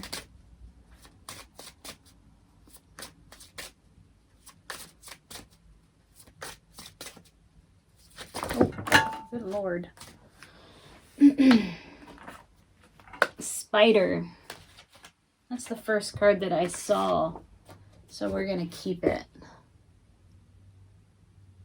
Add 4 and 3 together, and that's 7. The other 7 we have on the board is this card of a sneaky move, a deception of some sort in your past. So let's read about Spider. I think this is the creative force, if I'm remembering correctly. Weaving.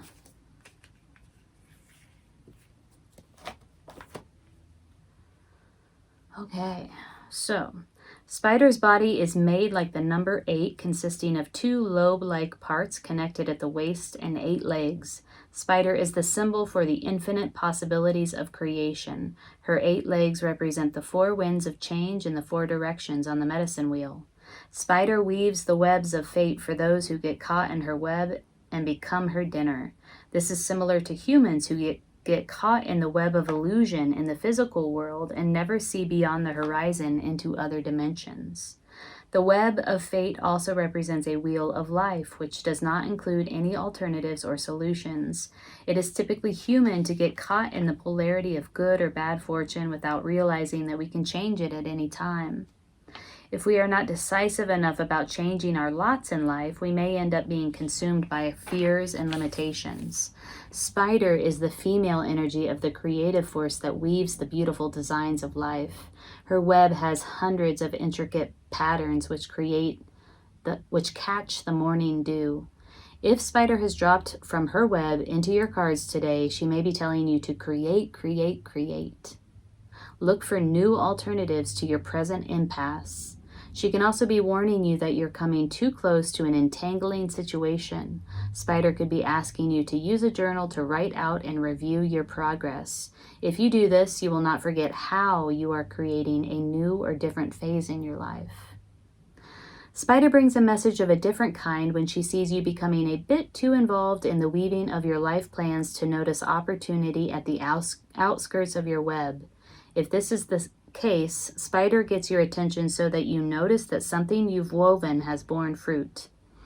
Congratulations, Spider caught you just in time before you missed the opportunity on the edge of your web or reality. The most important message from Spider is that you are an infinite being who will continue to weave the patterns of life and living throughout time. Do not fail to see the expansiveness of the eternal plan. Wow. Well, this is really interesting. Spider. Create, create, create.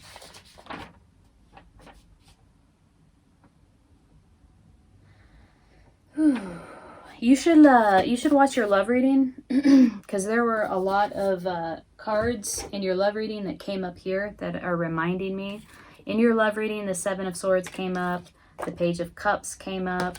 We had the Nine of Pentacles, which is very similar to the Queen of Pentacles, that sort of independent lady card, that woman who's very self-sufficient, able to create abundance around themselves. We had some very similar cards show up in your love reading. And it did, in your love reading, it did speak to having a connection that had some perceptions of you and your connection that weren't quite grounded in reality. And this is reminding me of the Spider card as well. You know, watch the illusions. So, Leo, if this reading resonated with you, hit the like button. Consider subscribing to my channel. I'm wishing you the best in December. Take good care. In the present moment, we have, again, a dedication of energy, a feeling of exhaustion, almost at the end, being recognized and noticed for the work that you do. And this work that you do is unique to you. Nobody else does it, and nobody else does it like you do. Hi, Virgo. Welcome to your reading for December 2020. My name's Amanda. I'm at Luna Sync Tarot. Thank you for joining me. If this is your first time here, welcome. Thank you so much for clicking on this reading. And if you are returning, thank you for subscribing to my channel and coming back every time. I appreciate it. If this reading resonates with you, hit the like button so that it can circulate amongst others, and also consider subscribing to my channel. Leave a comment below as well. I love hearing from you. It's really interesting to hear how this plays out in your life, and also just really fun to chat with you. Alrighty, so I have shuffled your cards off camera. I'm giving them one last shuffle. We're going to look into your heart, your mind, your body. We'll look at the past, present, and future, and we will pull clarifying cards all the way throughout. We'll pull a few cards of advice for you as well to help you navigate this month with the utmost grace, if that is something that you're interested in.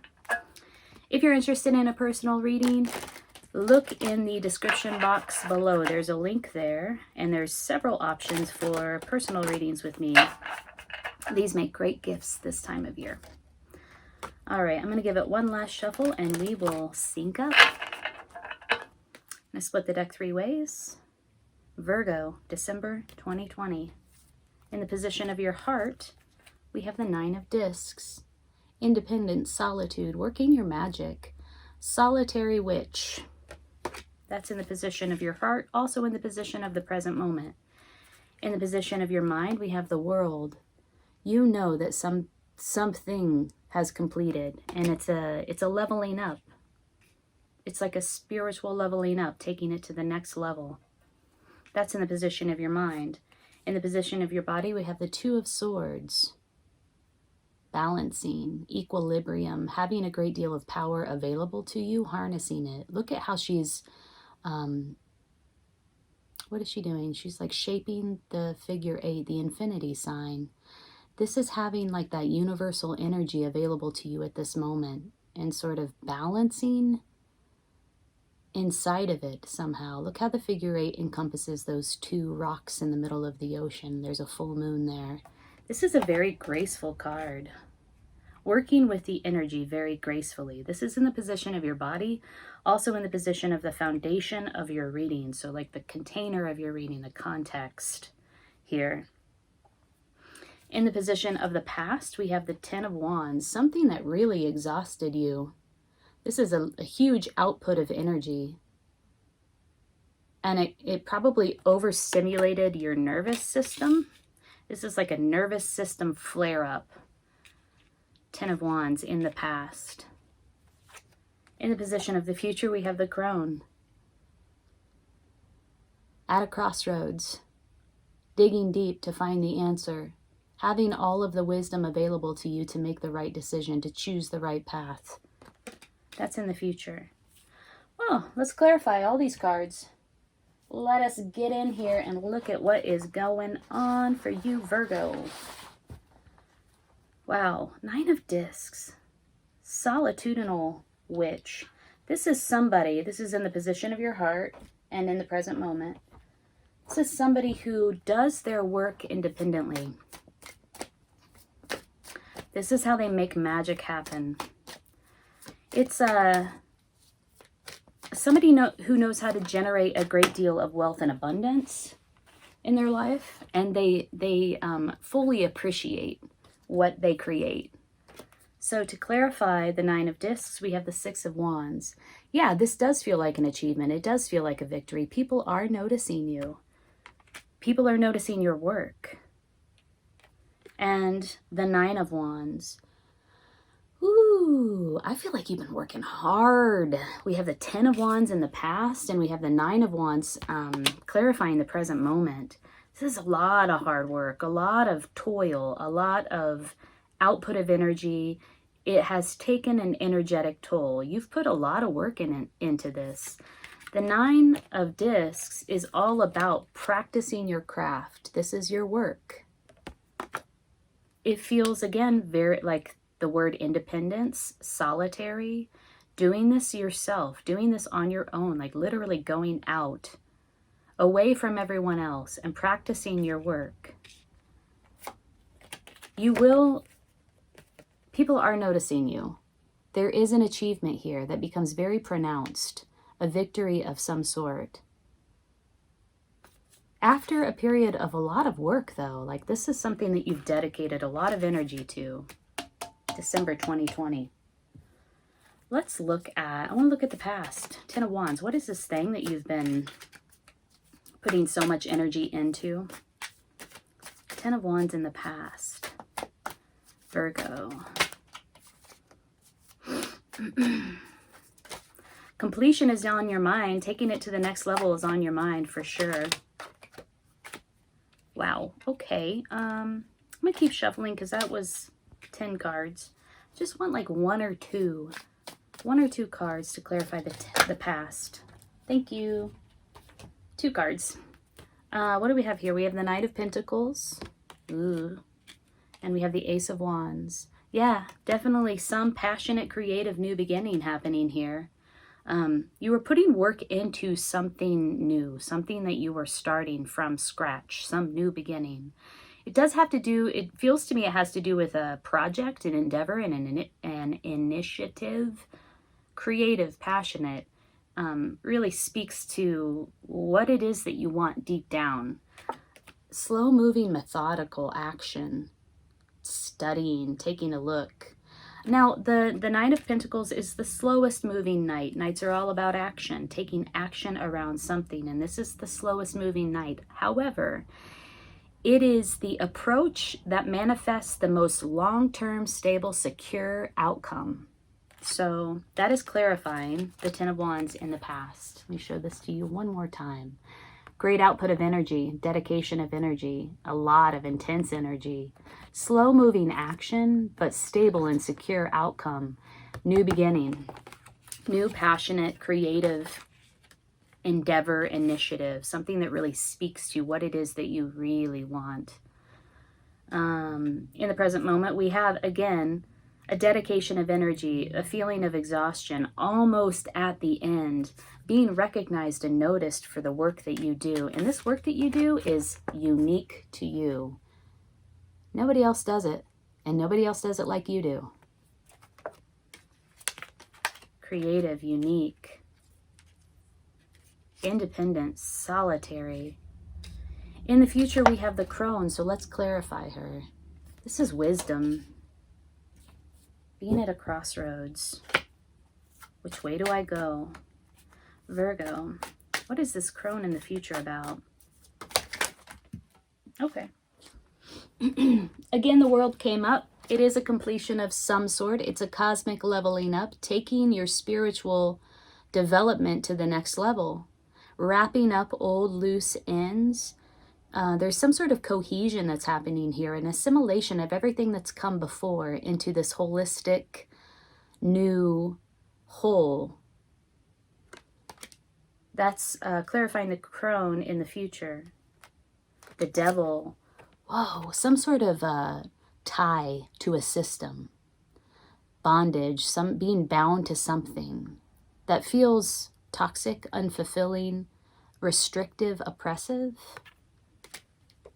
And then we have the Queen of Swords, cutting loose, clarity, direct approach. She does not mess around. I love the Queen of Swords. She gets a bad rap sometimes, but she does not take anybody's shit. And she can see through the muck. And she cuts right through it with her sword. Look at how confident she is. She's like, nope, I got the truth. Truth seeker. That's all clarifying the future. Wow. Having to cut loose from something, you're at a crossroads, having to cut loose from some tie that no longer serves you, that feels restrictive, oppressive, so that you can level up, take it to the next level. And this is absolutely on your mind. This is what you want. This is what you're thinking about. This is what you're focused on. You have the strength and the ability to do that. You are going to cut right through these ties, this toxic tie, cutting loose. Let's look at the foundation, the Two of Swords for you. In the foundation, there's a lot of power available here for you. A lot of focus on equilibrium, harnessing universal energy, harnessing that power to create infinite abundance. I think this is an egret. This bird is an egret. You might look into the meaning of that bird. Two of Swords. Can we clarify the Two of Swords here, please, for Virgo in the position of their body or the foundation of the reading? Thank you. Here we go. Something flipped up. 2. We have the Emperor. We have the Four of Cups. So the Four of Cups sometimes signifies a missed opportunity. Not quite seeing the opportunity that's available to you at this moment. For whatever reason. Out of apathy, out of boredom, out of distraction. This is a divine cup of love coming in to clarify the Two of Swords. Now, the Two of Swords often has the significance of a choice needing to be made. One of two options. Two options available. Which choice will you make?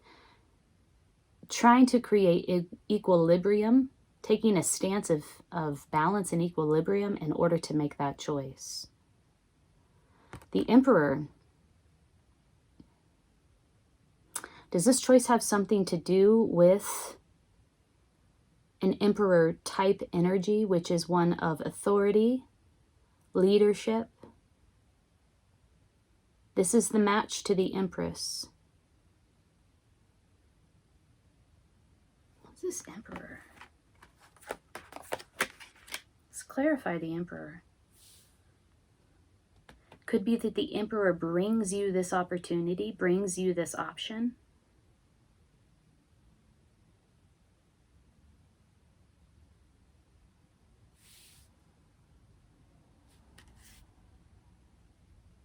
This is all in the foundation of your reading.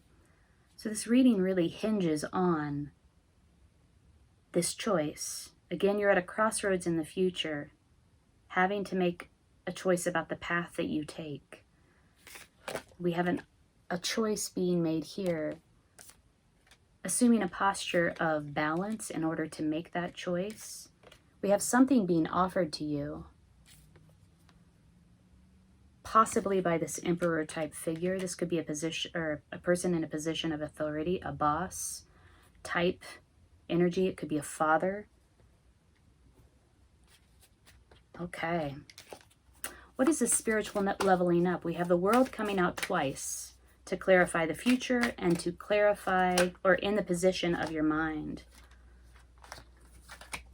What is this next level for you? The spiritual leveling up. Ooh, again, another 2.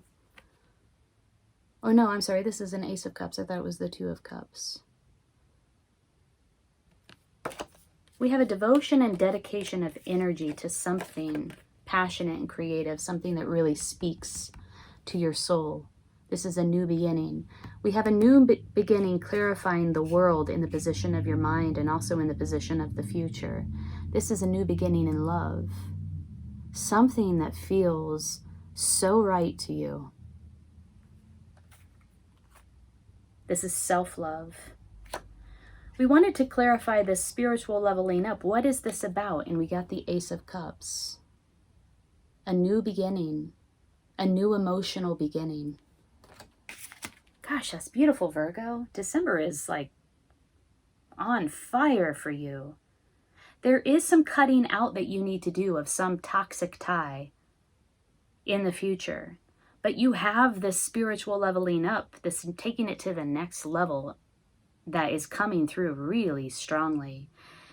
There's something to do with the dedication of your energy to some sort of creative, passionate endeavor. You've really been outputting a lot of energy, time, energy, resources to getting this thing going, to this new beginning. It has to do with your own unique abilities, the thing only you can bring to the table. You will be seen. Somebody or somebodies are noticing the work that you're doing.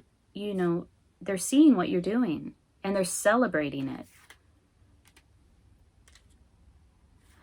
The whole reading, though, hinges on this foundation of having to make this choice, recognizing this divine cup of love that's being offered to you by some sort of person who's in a position of authority, some sort of emperor type. This is a person who has a lot of experience. They have distilled their knowledge into wisdom, quite like the crone in the future, in the position of your future. But the emperor, though, is not like the crone in that they are more masculine, a more masculine energy, can be seen as somewhat rigid, really used to getting their way, telling people what to do. What else can, okay, let's look at the devil. What should we use? I want to use the Dark Mirror. I want to use the Dark Mirror Tarot. I want to know what this toxic tie is. What is this thing that you're bound to, that you're cutting out in December or in the future? Needing to take a close look at this thing that no longer works for you and cut it out like the Queen of Swords to get to the truth of the matter. Virgo, what is this devil energy in the future? Oop.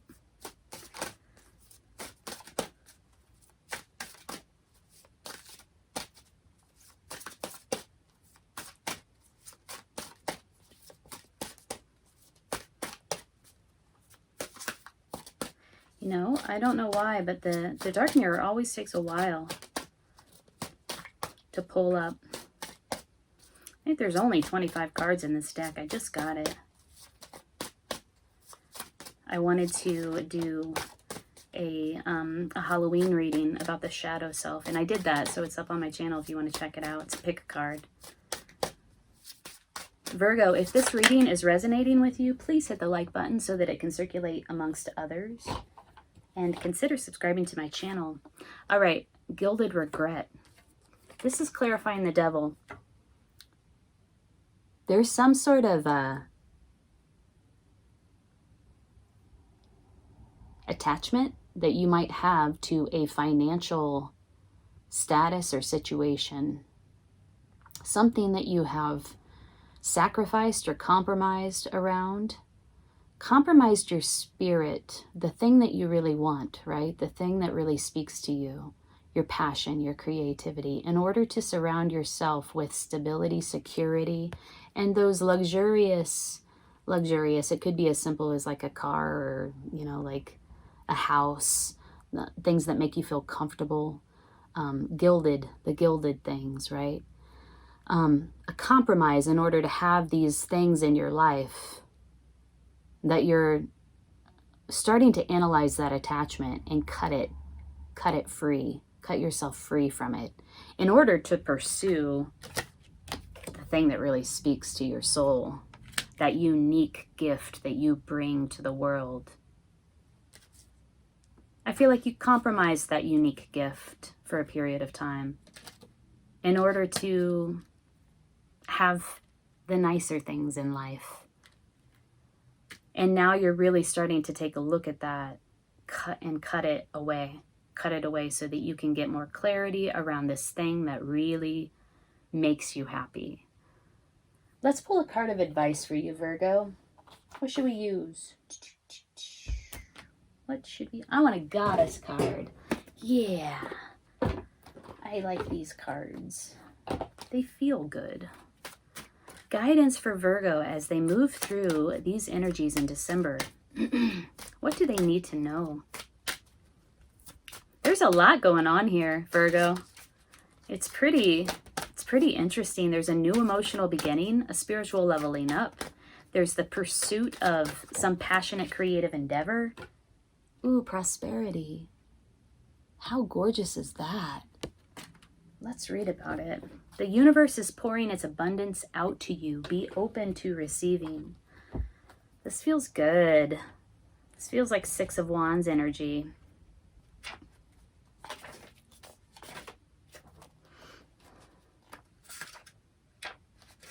It's the first card. All right, I'm going to hold it up so you can see it. I feel like it goes with this. I do feel like that card goes with that card. Asking for help is a sign of strength, not weakness. You are very powerful, and I'm here to support your growing power. It's right for you to receive this help as we function as a team. I've heard your prayers, worries, and affirmations. I'm pouring my cornucopia of prosperity upon you now, so expect unforeseen windfalls and gifts. Notice the new ideas, feelings, and visions within you. This guidance gives you clear direction about actions to take in conjunction with my assistance. Together, we are unstoppable. Various meanings of this card. Be open to receiving. A new windfall of money is coming to you. Heck yes. You have nothing to worry about. Your new venture will be financially successful. Wonderful. Visualize and affirm abundance. Abundance comes to you in many ways, including extra time, support, and ideas. Abundantia is a beautiful Roman and Norse goddess of prosperity, success, and abundance who is said to bring good fortune and financial windfalls to all who call upon her. She carries a cornucopia of golden coins which trail behind her wherever she goes. One sign that she's with you is that you'll find lots of spare change in unlikely locations. And rest assured that abundantia, that is hard to pronounce, brings more than pocket money to those who call upon her. She bestows all kinds of prosperity, including increased amounts of time, ideas, and other forms of support. Wow. Okay, so be open to receiving. This is the foundation of your reading. Assuming a posture of balance. Remember the power that's available here, the infinite abundance here, that she's literally using her body to signal to the universe or to get in alignment with the universe, this abundance energy, this infinite 8. So there might be something about engaging your physical body in opening to receiving this abundance that's coming your way. Somebody is bringing you a gift. Look, a divine offer, something's offering you a divine cup of love. We have this new emotional beginning in your headspace where it comes to the world, the completion, and it's coming from potentially somebody like this emperor, whoever that is for you, whoever that reminds you of. Wow, Virgo, this is amazing. If it resonated, hit the like button. If you're interested in a personal reading, want to explore more the energies in December, look in the box below.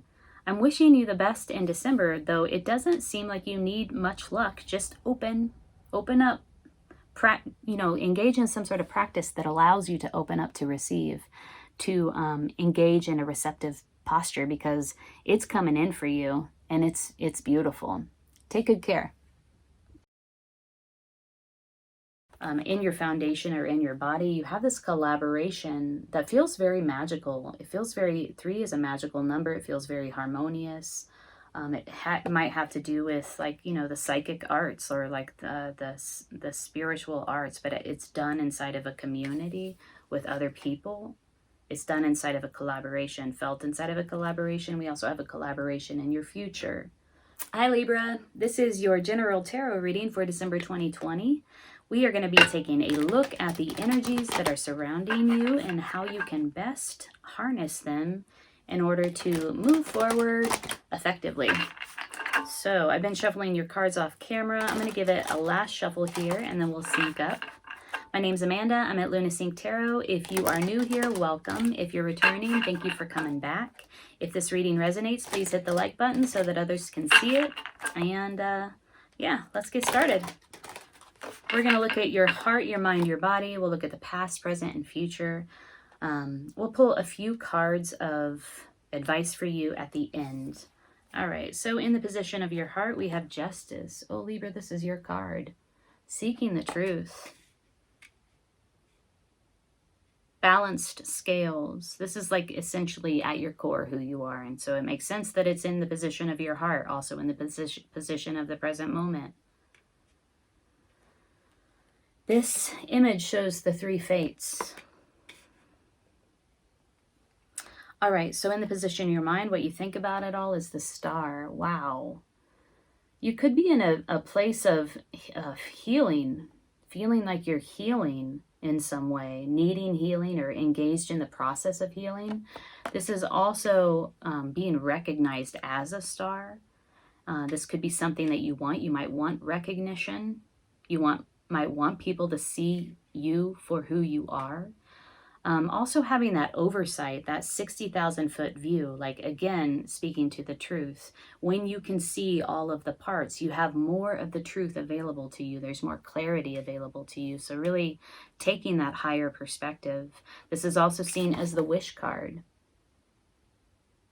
Making a wish, meditating, visualizing, feeling what that thing is that you want might feel like in order to realize a dream. All right, in the position of your foundation, we have the 3 of Cups, a collaboration of some sort, a celebration, a reunion. It's harmonious. It feels good. You feel in the flow with the people around you. This is in your foundation. Could be 3 people involved here. In the past, we have a sting. Some sort of sting felt on the mental plane, in your mind, anxiety, concern, worry, drama, mental drama. It feels negative. It feels like a sting in the past. You want truth now. So it could be that this sting, this negative sting, is bringing you to this place of like, no, I need the truth. I need clarity. Oh, another 3. 3 of Wands in the future. So the 3 of Wands, again, is about collaboration because it's a 3. It's about creative expression. It's learning how to use your creativity to express yourself. There is also a teacher-student dynamic or a mother-child dynamic at play here in this particular card. That's coming in the future. Interesting. Well, let's clarify these cards. Let me take a sip of tea first. We're going to start with the 5 of Swords. In the past, what was the sting for you, Libra? This it's just, you know, like a temporary negative feeling of negativity. This isn't anything long lasting. It's just like, you know, we all have those experiences where it's like, ooh, that felt bad. That stung. So little details. We want some details about that. Oh, some emotional loss, some disappointment. Yeah. Let's keep going with that though. Switch decks. So yeah, whatever it was, it also brought a feeling of loss. A feeling of disappointment. You felt it emotionally. Wow. Intensity. it felt intense. It maybe pushed you into action. It brought some intensity. It brought some swift moving communication, some swift moving action. It pushed you into a place of having to take action. Intensity. And now you're in this place of like, I want the truth. I need the truth. Wow. Okay, so let's learn more about the truth, about justice. It could be that you're involved in a legal dispute, a legal matter of some sort. Maybe this thing in the past brought you to that place of having to get engaged legally. Sometimes Justice card does suggest that. Not always. It's just one of the interpretations. It does have to do with a lover. The truth around a love connection. Wow, this is turning into a love reading, Libra. Okay.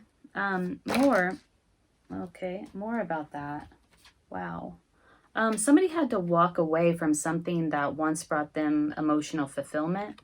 It was a decision they made very thoughtfully and very intentionally. And a new offer, a new opportunity, walking away towards a new opportunity that is real. This will manifest into tangible, practical reality. New home, new job, something real, new relationship, something that is sensorial. Wow, okay, so there was some sort of emotional loss in the past, some sort of negative sting felt on the mental plane and emotional plane that forced somebody into action. Swift moving action, swift moving communication. Now you're in this place of like wanting the truth. Also could be a legal dispute having to do with a love relationship. We have the Two of Cups here. Somebody had to walk away. It was something they put thought and time into, walk away from something that once brought them emotional fulfillment, but doesn't anymore, towards a new opportunity, learning about something new, a new opportunity of some sort that feels real. This Three of Wands, creative expression, learning how to express yourself creatively. What is this about? Wow. The World, some sort of freedom, integrating all of the pieces so that you can level up. It's a leveling up spiritually. It's a cosmic leveling up, right? So freedom. It's a collaborating with others. There's a student-teacher dynamic. There's a achievement, success, freedom, a feeling of achievement, success, and freedom in the future. Learning how to express yourself creatively, or teaching. This could be that you moved into a teaching role. Interesting.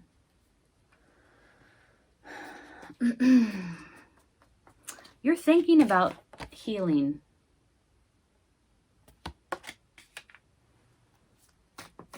Or you're actively visualizing what it is that you want in order to manifest a dream into reality. Oh my gosh, Knight of Wands. Look at your love reading for this month. A lot of the same cards in different decks are showing up. This is really interesting. Taking action around your passion. Yeah, you have what it takes to take action, to manifest your dream into reality. And it's a passionate dream. It's like a passion project. It's something that you feel very passionate about. In your foundation, you have the Three of Cups. This is a reunion, a celebration. It feels very harmonious, emotionally harmonious. It feels very satisfying and happy. The Three of Cups in your foundation. It's a collaboration of some sort. Yeah. Has to do with your inner knowing. Like you know. You know. There's a 2 and a 3. There's something magical about this card. Like there's something that you're pursuing that feels, with this group of people, that feels very magical, very spiritually inclined. Could be like the intuitive arts or the magical arts or the spiritual arts of some sort. where it comes to this collaboration. And you have a collaboration in the future too that makes you feel very successful. Like it gives you a sense of freedom, like you've leveled up. You are free from your former restrictions. Wow. Okay. I guess let's recap. There's a lot going on here. In the past, you had some sort of emotional loss. There was an emotional loss, emotional disappointment. You felt it emotionally and mentally. It felt very anxiety provoking and really forced you into taking action and moving quickly. Could be communicating quickly as well. It brought you to this point in the present moment and in your heart of really seeking the truth, wanting the truth, seeking the truth.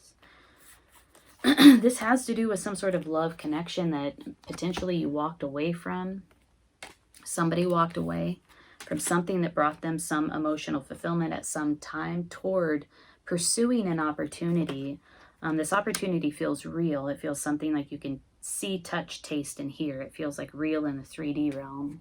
What you're thinking about is like taking action around some dream that you want to manifest. Could be healing as well. In your foundation or in your body, you have this collaboration that feels very magical. It feels very, 3 is a magical number. It feels very harmonious. It might have to do with like, you know, the psychic arts or like the spiritual arts, but it's done inside of a community with other people.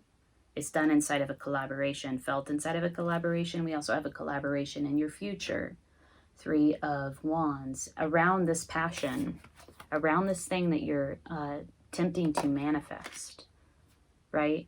Ultimately, there is a feeling of success and achievement and freedom, like freedom from the things that held you back. It's like you've learned the lessons that you need to learn and are now able to move forward confidently and powerfully. Wow, Libra. If this reading resonated with you, hit the like button, leave a comment below. I'd love to hear how this is playing out for you. Watch your love reading. It's very similar, strikingly similar. So yeah, take good care in December. Wishing you the best with whatever you're pursuing. It looks very passionate. All right, take good care. This is a new idea, a new creative, passionate endeavor and initiative that's about to come onto the scene or has come onto the scene that you've accepted into your reality.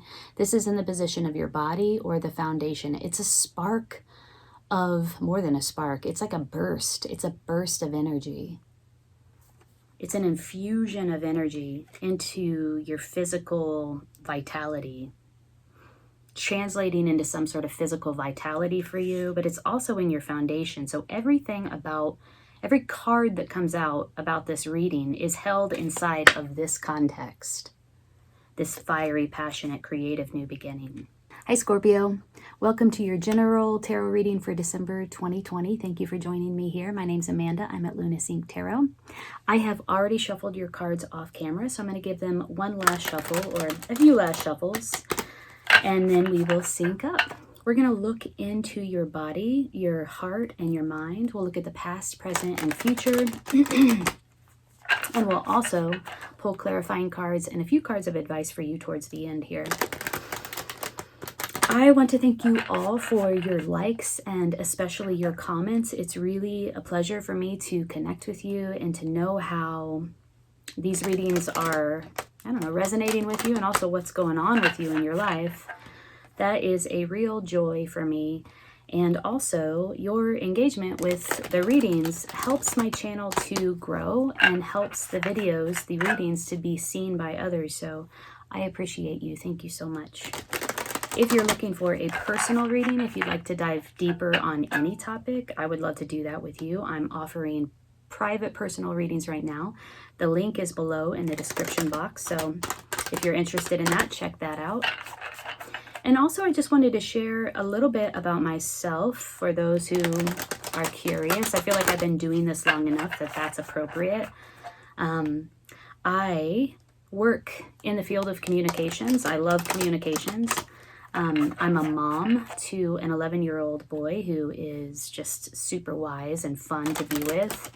And I live in beautiful New Mexico. I feel so thankful to live in such a beautiful state. I've been here for over 20 years, and it never ceases to amaze me with its beauty. So I'm lucky to live in a place that really feels like home to me. So just a little bit about myself. I've been reading tarot for over 20 years. I started when I was maybe 19 or 20. And picked it up when I was traveling around the country. I was in Baton Rouge, Louisiana, and I came across a deck and I just fell in love, and I have been reading ever since. So let's sync up. Enough about me. More about you, Scorpio. December 2020, in the position of your heart. Ooh, we have death. Some sort of major transformation, a shedding of the skin, a new identity coming in for you. That's in the position of your heart, also in the position of the present moment. So this is happening now. In the position of your mind, we have the Daughter of Swords. Look at this. What is she doing? She's calling in the three fates. She's manifesting a dream, an idea, into reality, feeling very excited about it, very focused on it, very intent. The daughters are apprentices. They're learning about something. They're learning about their energy. They're learning about their craft. They're learning about their abilities. So this is something new for you that's on your mind, that you're doing. You're in the beginning stages of developing your abilities around it. And there's a lot of power here, and it's swift moving. So this is what you're thinking about it all. Daughter of Swords. In the position of your body and your foundation, we have a brand new beginning. This is a new idea, a new creative, passionate endeavor and initiative that's about to come onto the scene, or has come onto the scene, that you've accepted into your reality. This is in the position of your body or the foundation. It's a spark of, more than a spark, it's like a burst. It's a burst of energy. It's an infusion of energy into your physical vitality, translating into some sort of physical vitality for you, but it's also in your foundation. So every card that comes out about this reading is held inside of this context, this fiery, passionate, creative new beginning. Ooh, dang, Scorpio. Past, we have Shaman of Wands. A personality that has helped you mediate between two different diverse elements, two different worlds. It could be your home life versus your career, your job life. It could be like two opposing forces, two opposing realities. Let's say that. The Shaman of Wands is a powerful mediator. He helps to bridge the gap. He helps to communicate between the two opposing realities. He's a powerful networker, has a lot of connections. He is a visionary.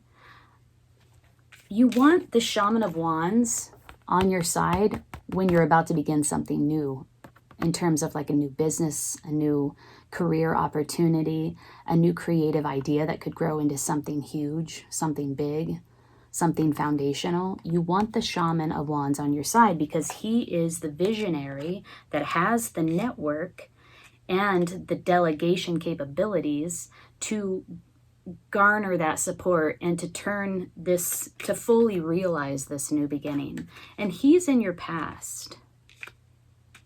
Shaman of Wands in your past. Again, in your present moment, we have the Death card. So something coming to a final and complete end.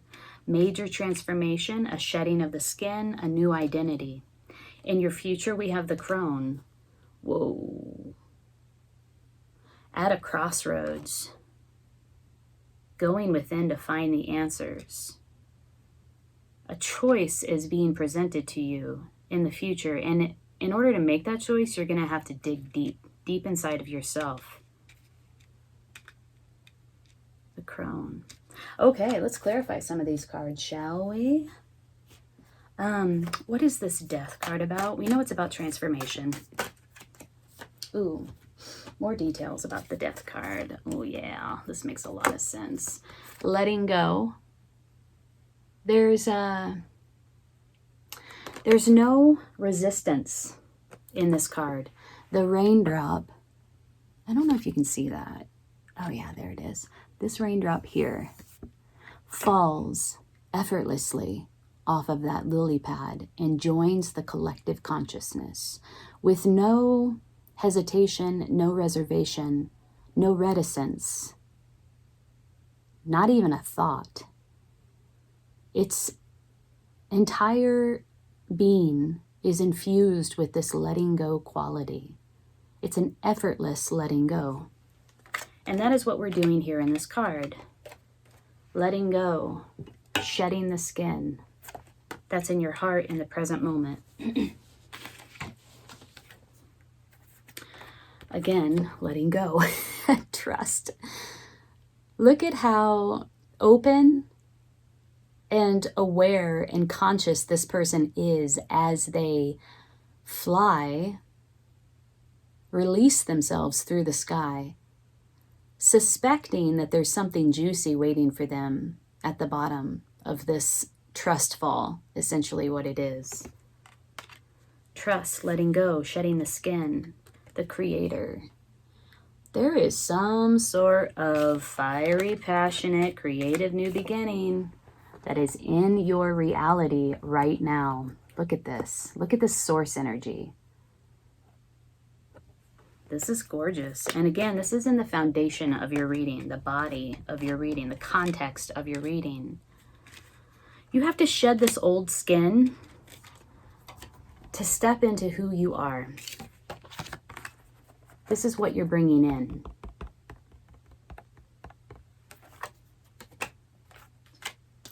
All right, let's keep going. Who is the Shaman of Wands? That's what I want to know. Is this you? Is this energy that you've kind of tapped into in the past and are now bringing fully realized into the present and the future? Is this somebody supporting you? Who is this Shaman of Wands in your past? I'll show you this again. The story around the Shaman of Wands is that he mediated between the matriarchal and the patriarchal realities, worlds, when they first began to, when the transition began to happen from the matriarchal focus of power to the patriarchal focus of power.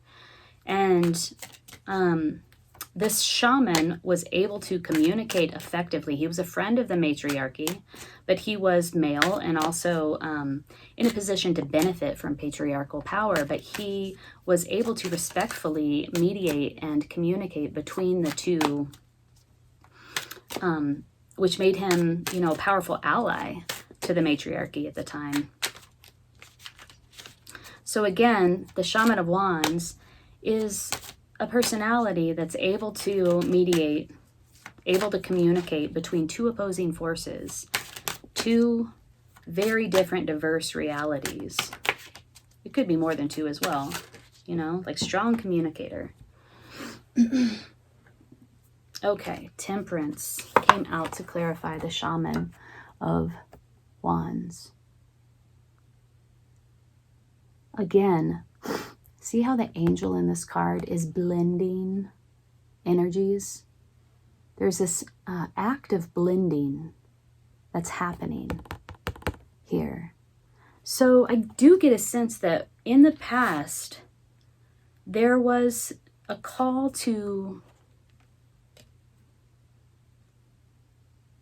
it's like alchemy.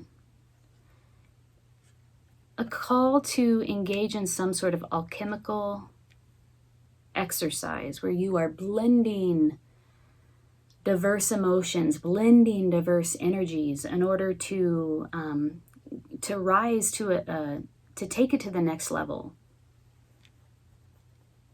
And the Shaman of Wands was critical in this. Or it is just, you know, the shaman and the priestess of Wands in that role that they have, They know how to use energy. It's wise use of energy. They are like masters of energy. And here we see a blending of energy. We see a mediation between diverse energies, between opposing forces, between different realities. That's interesting. Okay, so what is this crossroads for you? What is this crossroads for you? Sometimes this chair gets a little awkward. We have the crone in your future. In the traditional deck, this is the Hermit. The Hermit creates a contained, quiet space of solitude for himself, herself, so that they can go within and find the answers that will light their way. Page of Swords came out to clarify the crone or the Hermit. Page of Swords is an observer, also a communicator. Learning how to communicate, learning how to observe, learning how to speak the truth.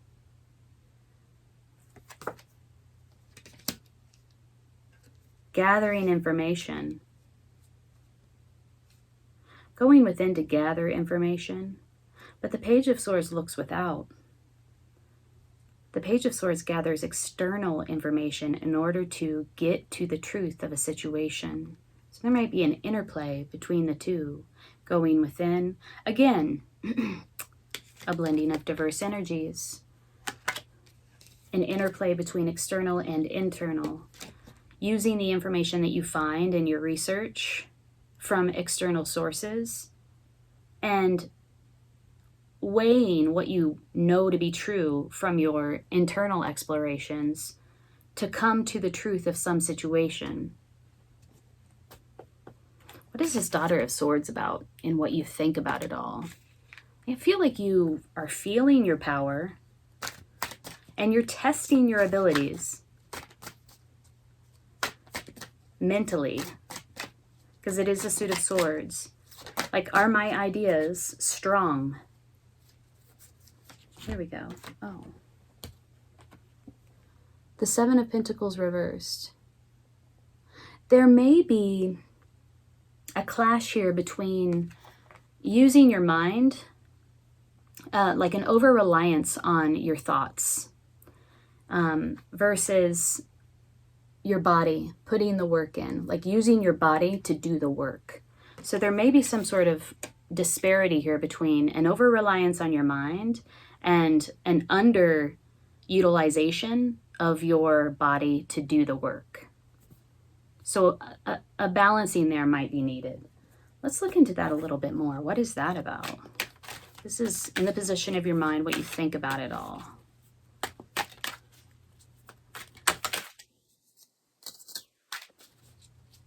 This is the Osho Zen deck. I found this deck again on my travels when I was a lot younger. Was in an old cabin. Somebody had left it there, thankfully, because I was introduced to it, and I picked it up and started playing with it, and I was fascinated with the imagery. It just has gorgeous imagery. The artist has phenomenal talent. So I kept it. Well, I left it there and I bought a deck later. The Burden. We're talking about this disparity between an over-reliance on your mind and an underutilization of your body in order to make something happen. Because in both of these cards, the people are making something happen. He's working on his craft. She's drawing something into reality using her thoughts. And then what we got was the burden.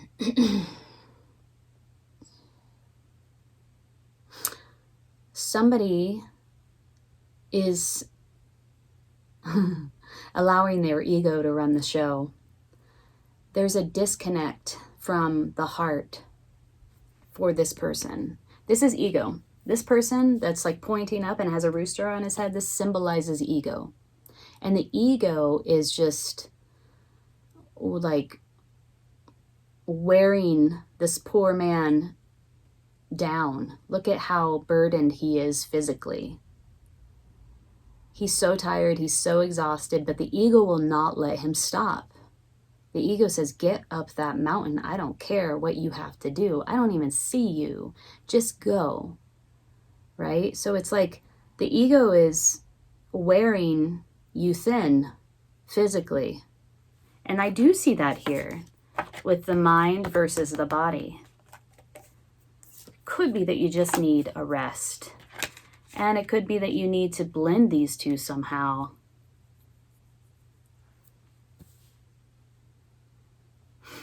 That's pretty interesting, Scorpio. If this reading is resonating with you, please take a moment and hit the like button. And also leave a comment below. I'd love to hear how this is playing out for you in December. So let's learn about this Ace of Wands energy. What is this? What is this fiery, passionate, creative new beginning for you that is in the foundation of your reading? It's physical vitality. It also seems like some new creative project, passion project, essentially, that's bringing a burst of energy to your body, to your foundation. It does seem like this is the thing that you're stepping into or is surrounding you, because you have source energy here. You have the creator here in your present moment and in your heart. In the past, you have the shaman of wands, and this is all about source energy. Creative, passionate, fiery, source energy. What is this? What is this new beginning in Scorpio's foundation? There we go. Ooh, whatever it is, it feels like a great achievement, and it will bring you recognition. People will notice you. People will celebrate your achievement, your victory. Wow. More wands. 6, the number of success. It will be successful, this project, in whatever way that means for you. More about this Ace of Wands. What is this creative new beginning? What are the qualities of this creative new beginning?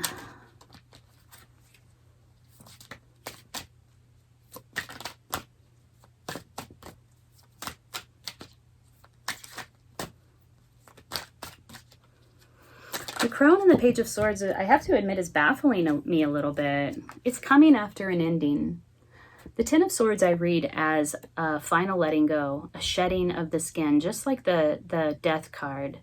It does come after a time of, like painful awakening. Like you had to go through some sort of painful thing in order to get to this place of letting go. And every ending brings a new beginning. Queen of Pentacles. This is going to bring you stability, financial independence, a great deal of abundance surrounding you, and satisfaction, this fiery new beginning, this creative new beginning. The Seven of Swords in reverse is working with others to craft a strategy or a plan. Look how he's stealing off alone, working independently to compromise the enemy. Because he snuck into the enemy's camp, and now he's stealing all of their swords. However, he's leaving swords behind because he's just by himself. He can't carry all their swords. So it's kind of ineffective. In the reverse, it's reaching out for guidance to craft a plan and to collaborate on how to reach a goal or an objective. So there could be others. The Lovers.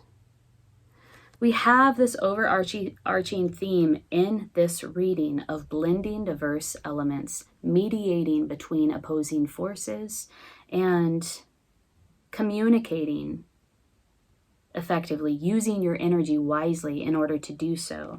The Lovers essentially is about unification.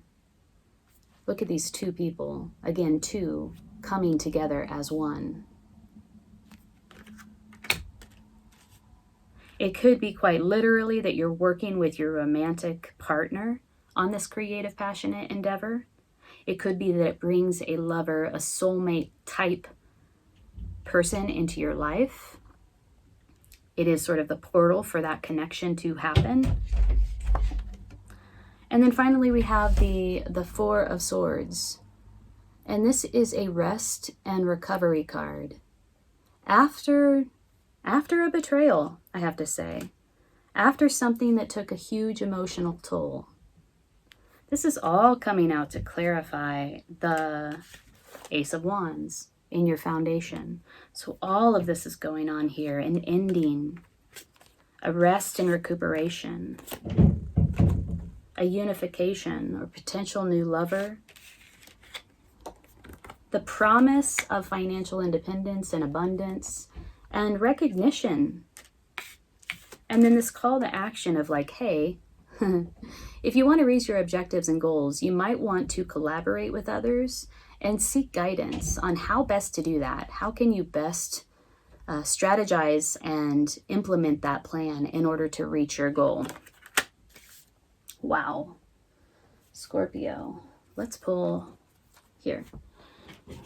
Let's pull a card of advice for you for December 2020. And I want to work with the goddess cards here.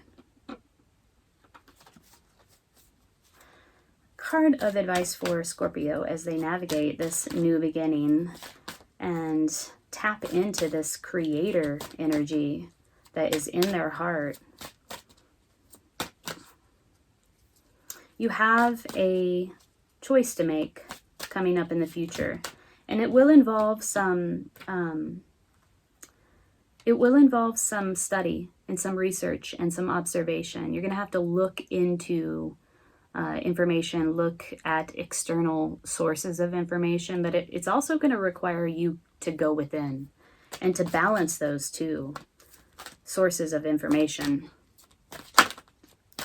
We got Maeve, cycles and rhythms. Honor the cycles of your body, energy levels, and emotions. Remember when we were talking about this guy here, the mind, the ego, just driving this poor body to death? This is a call to honor your body. Let's pull one more. We'll read about both of them, but I want one more for you, Scorpio.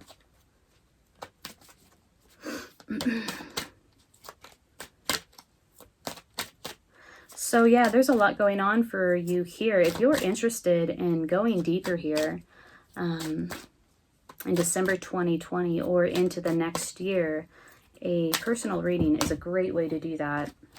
Oh. Mott. Fairness. There's a lot going on in this card. I wonder if this is like the Justice card. These are the two cards that came up for you, my dear. Mott and Maeve. Okay, let's read about these two. So Mott says fairness. This situation will be handled in a fair and just manner.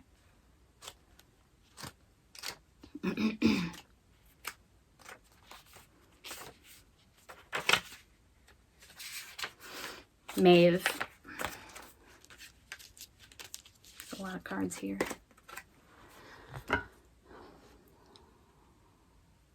All of life is cyclical. The moon, the stars, and the very universe.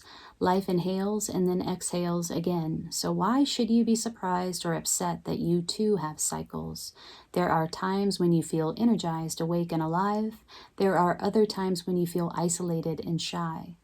Your body too goes through pronounced cycles and changes. Celebrate these rhythms and embrace them as the essence of the lifeblood that courses through you. So yeah, it's almost like a call to accept the limitations of your physical body. You know, you're not always going to feel awesome. And that's okay. That's okay. Just come to terms with that physically and give yourself a break. Honor yourself. Honor the cycles of your body. Okay, let's look at Mott. Where are you? Oh, it's two A's. Fairness. I haven't pulled this card in a while. Let me suggest another definition for fairness. It's when all parties involved surrender their personal agendas in favor of the greater good for the entirety of the group. This requires trust in the wisdom of the whole. I really feel like that's what the Shaman of Wands is attempting to do as he mediates between the two worlds. Elevate everyone. When it comes to matters of disputes, the attacks are based on fears that you may not receive your share. Yet, attacks amplify the hurt and the pain that caused the dispute in the first place. Why not surrender your attachment to a specific outcome and instead direct your holy will toward the resolution of the argument? Hold a firm vision of a peaceful outcome and let the pieces fall into place in a harmonious manner. Wow, that's interesting. It's like transcending the conflict, transcending the dispute, mentally and spiritually, in order to hold very powerfully in your mind and your heart what is best for everybody involved, and to focus on that in such a way that it brings it into reality. Wow. Scorpio, I'm wishing you the best in December. Please take good care. So I don't know if I need to say more. It's obvious there's something that you're going to uncover in December. And it's through your keen powers of silent observation. Remember, we got these two cards in the position of your heart that had to do with silence and solitude in order to take this sort of leap of faith. Hey Sagittarius, welcome to your general tarot reading for December 2020. It's your birthday season. Happy birthday. As a way to celebrate your birthday, I am offering a free tarot reading. So leave a comment below and I'll enter you into the drawing. I'll pull a name on December 13th. That's a Sunday. So yeah, make sure to leave a comment below if you'd like a free personal reading in December to celebrate your birthday. All right, well, I've shuffled your cards off camera. I'm going to continue shuffling. We're going to look into your heart, your mind, your body. We'll look into the past, the present, and the future. We will pull a few clarifying cards and also one or two cards of advice for you. Just guidance on how you can move through December with the utmost grace, if that is your objective. All right, one last shuffle and I will split the deck 3 ways and we'll sync up. Here we go. So in the position of your heart, we have the Strength card. Beautiful. You might be going through something here in December that calls on you to dig deep, dig a little deep. In the position of your mind, we have the 10 of Cups. Oh, this is beautiful. Ultimate emotional fulfillment and giving thanks for a beautiful harvest in a community of support. Look at this double rainbow signifying luck. Yeah, you're feeling in your mental space, your perspective is very optimistic right now, and also very like you really understand all that is around you. You really feel this great sense of gratitude for all that is around you, for the abundance in your life. This is an active gratitude. It's an active giving thanks for a beautiful harvest, whatever that is for you. And that's in your mind space. In the position of your body or the foundation, we have the 6 of Discs. This could be a literal physical healing. The suit of Discs is about body, all things tangible, all things physical, all things that you can see, touch, taste, and feel. It also speaks to a reciprocity of energy, so an equal give and take, an equal exchange of energy. And so really tapping into that flow of giving and receiving. Sometimes opening up and being receptive can be a challenge, but it is an integral part of the equal exchange of energy. You have to be receptive to receive. People like to give, right? A lot of people are givers, and that's easy. It's easy to give, and it's it feels good. It feels good to give. But in order to keep that flow going, you also need to adopt a stance of reciprocity. And that's what we're seeing here in your foundation and in your body. Assuming a prone position so that you can be open to receiving whatever gift comes in, whatever gift wants to come in here. This is in your foundation. In the past, we have the Priestess of Swords, thinking about something in the future pretty diligently, with a lot of clarity, with a lot of focus. Yeah, this is like a really honed in perspective of the future. This is typically the Queen of Swords in the traditional deck, and so it is somebody who's very analytical, very logical, very wise. She doesn't take no shit. Really, she does not like mess around. She doesn't play games. She's not a game player. She's very focused. And so that's in your past, that very focused, hyper-focused perspective in your past, the Priestess of Swords. In the present is also the position of your heart. So we have strength in the present. And then in the future, we have the Son of Wands. Oh, this is beautiful. I love this card. This reminds me of somebody, those people in your life that you really appreciate, that really make you laugh. They really remind you to have a good time, to have fun. The suns are personalities that take action, just like the sun is taking action. Look how he's entertaining this mother and these children and entertaining the community, really. There's another man behind here. And it's joyous and it's fun and it's creative and it's passionate and the sun is shining. It's very expansive. It's an expansive energy. So there's somebody around you, excuse me, in the future, in December, that brings this light, buoyant energy to you, or you are embodying this energy in December.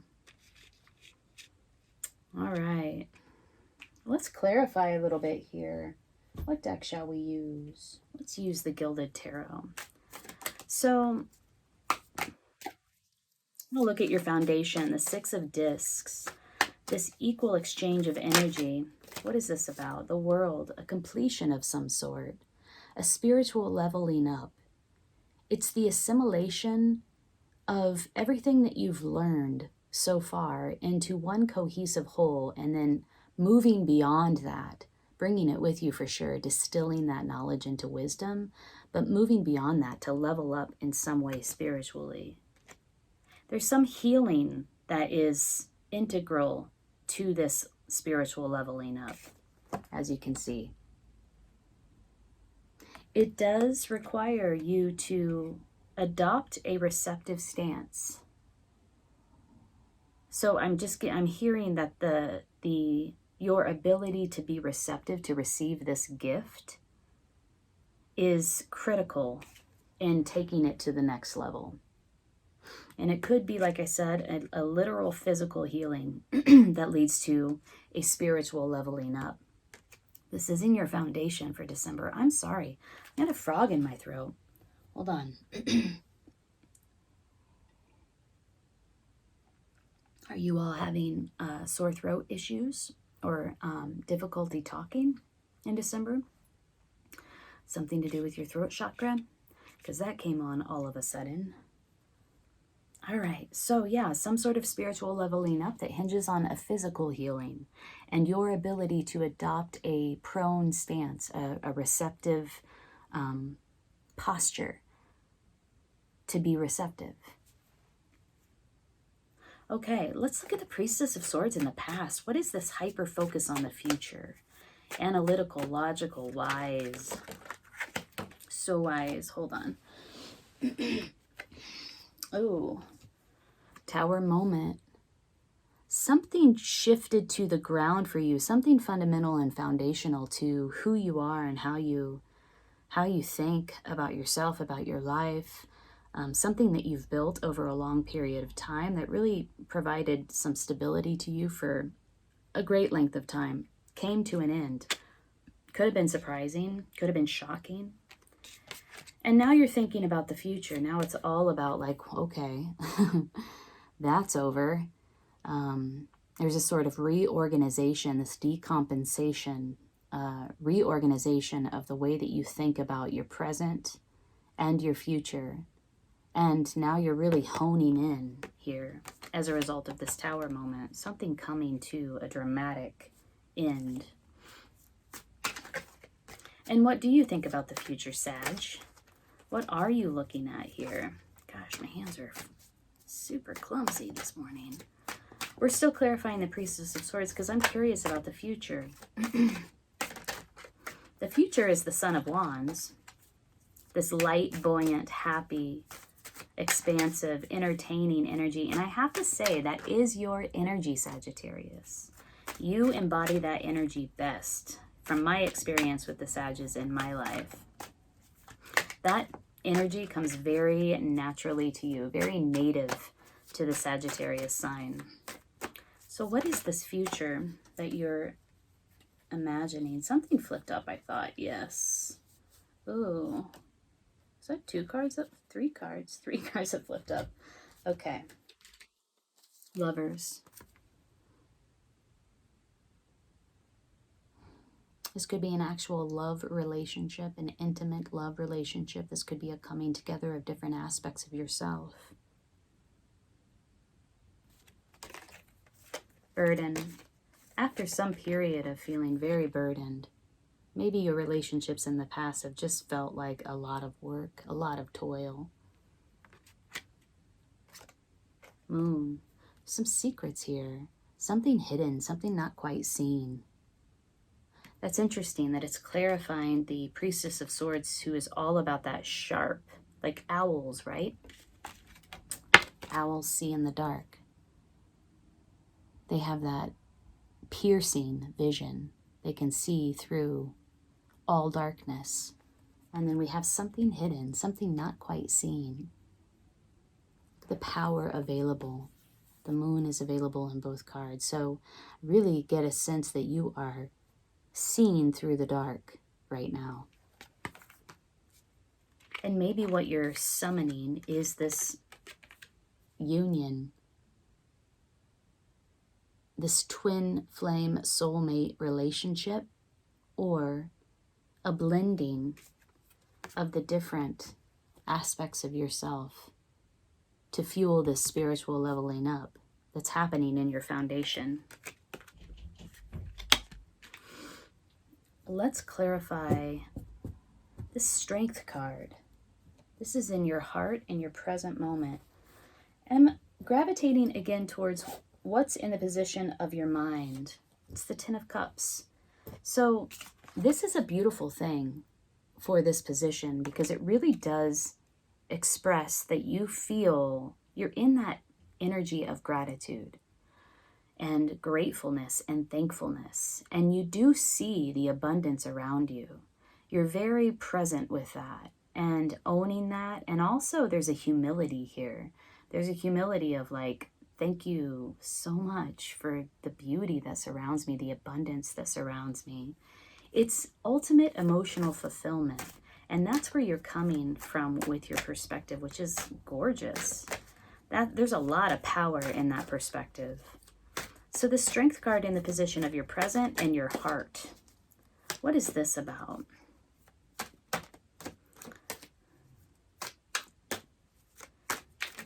I really feel that in the past with this Tower moment, yes, you've had to dig deep in order to call on your own inner reserves of strength. However, this is sort of like taming the wild aspects of yourself that maybe tend to get a little out of control, feel a little scary. Those sort of unseen, hidden, subconscious aspects of yourself that sometimes run the show without your awareness or ruin relationships without your intention. And it really is about getting those under control, taming those wild aspects of yourself. Okay, I'm not going to use those because like literally 20 cards just fell out. And this is in your present moment and in your heart. So tell us more about this strength in the position of Sagittarius heart, please. I do see fun times in store for you, whether you're bringing the fun times to the table or somebody else, or maybe there's a blending of that type of energy. But in the future, I do see this lightness, this buoyancy, this expansiveness, and this entertainment, like just in general, this entertainment. Okay. I'm going to pull these cards for you. Oh, there's a lot that fell out there. Anything is possible, pure potential. This is clarifying the strength card. Trust. Take that leap of faith. There's something juicy waiting for you. After a period or inside a period of solitude. So solitude and silence is critical at this moment. This is clarifying the strength card in the position of the present moment and also in the position of your heart. In order to gather the strength to take this leap of faith. Look at how she arms open, receptive posture, falling down into this pink, juicy reality that waits for her. And then some sort of collaboration and timing. This has a sense of like divine timing. Look how, you know, timing is so relevant to the activity they're engaged in here. Grabbing each other's arms at exactly the right time. This is a very orchestrated collaboration. This is all clarifying the strength card. And who is this person in the future? Who is the Son of Wands personality? And what is this all about? What should we use? Let's use the Tarot of Sexual Magic. Who is the Son of Wands energy? This is looking good for you, Sag, in December. It really is. I love where your headspace is at. Stay there. Adopting a posture of receptivity in order to take it to the next level. A period of solitude and silence in order to understand the potential, what is possible for you. And also, in order to understand the potential, but also to gather the strength to take this leap of faith. There was a tower moment in the past. Something came to an end and it could have shocked the shit out of you. Very sudden. Oh. 9 of Cups is clarifying the Son of Wands. 9 of Cups. This is ultimate satisfaction. It's often referred to as the wish card. Now is a perfect time to make a wish because your wish will be turned into reality, will come true. It's also very emotional. It's emotional satisfaction. It's emotional contentment. And if it is a partner that you are manifesting in December, a partnership, a romantic, intimate love relationship, then it will bring you a great amount of emotional fulfillment. Look at how they are really studying each other's faces. It's a meeting of the minds. It's like, it's an intellectual connection and their hands are intertwined. I really get the sense that they're involved in some sort of conversation and communication on the heartfelt level. Their hearts are in perfect alignment and they're also, you know, really gazing into each other's eyes. As if they're discussing something. This is emotional satisfaction, emotional contentment, clarifying the Son of Wands. It could be that somebody comes in and really says, hey, I want to entertain you. I want to entertain this connection. I want to entertain you. I want to make you happy. I want to hear you laugh. I want to satisfy you emotionally, passionately, creatively. That's beautiful. Okay, let's pull a goddess card for you, Sag, as you move through December. If this reading is resonating with you, please hit the like button. It helps to elevate my work and circulate the reading. And also, don't forget to leave a comment below to enter into the drawing for a free personal reading in December. I will be pulling those names December 13th, which is a Sunday. All right. Guidance for Sag as they move through December 2020.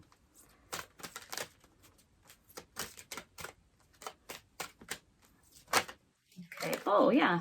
Go outside. That's pretty much the only thing we can do right now, right?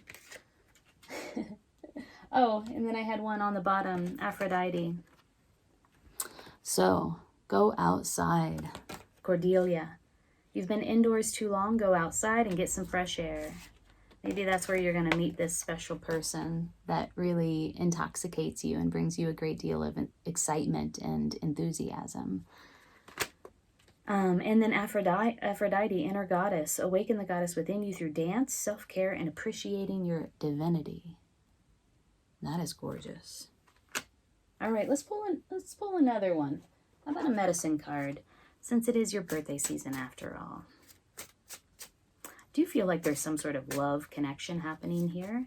We got the Lover's card. It could be a deep soulmate connection. You are leveling up spiritually.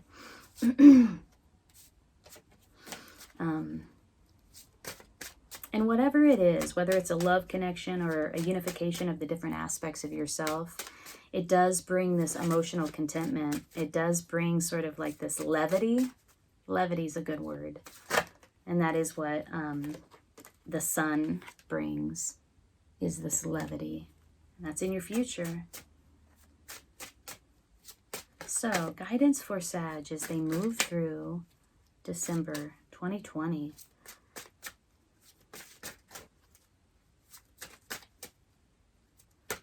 It does seem like you're feeling pretty good in December. You got the 10 of Cups. Whoa, okay. Good Lord. The owl flipped up twice, so I'm going to take the owl. Now, this is about deception. The owl showed up multiple times here. This is using your piercing vision to see through the dark. Remember when we talked about that just a few minutes ago? Future vision. Something unseen. Owls see into the dark. With a great deal of clarity, it allows them to do the thing, the essential thing that sustains them. Let's read about owl. 2 and 1 is 3. 3 is a number of harmony. There is some sort of collaboration that's happening. A strategic, orchestrated collaboration in the position of your heart. Deception. Owl is oftentimes the medicine of sorcerers and witches. I'm down with owl. If owl is your medicine, you will be drawn to the magical practices and perhaps explore the dark arts. You should resist any temptation to practice black magic or any art that takes energy away from another person or being. I don't get the sense that that's what you're doing in December. If you have owl medicine, these night birds will have a tendency to collect around you even in the daytime because they recognize a kinship with you. Is it any wonder that in many cultures owl is a symbol for wisdom? This is because owl can see that which others cannot, which is the essence of true wisdom. Where see that which others cannot.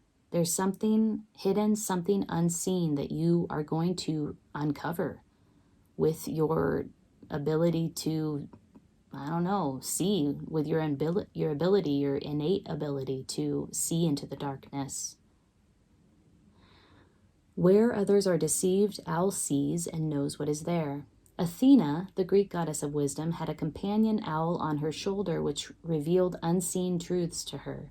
Owl had the ability to light up Athena's blind side, enabling her to speak the whole truth as opposed to only half the truth.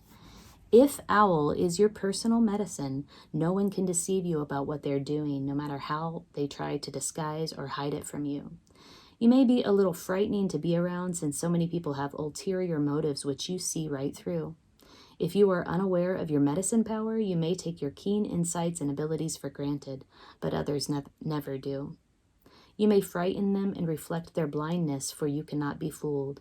Owl medicine people know more about an individual's inner life than that person knows about herself or himself. Let's see. There we go. If you have pulled the owl card, you are being asked to use your powers of keen, silent observation to intuit some life situation. Owl is befriending you and aiding you in seeing the total truth. Owl can bring you messages in the night through dreams or meditation. Pay attention to the signals and omens. The truth always brings further enlightenment.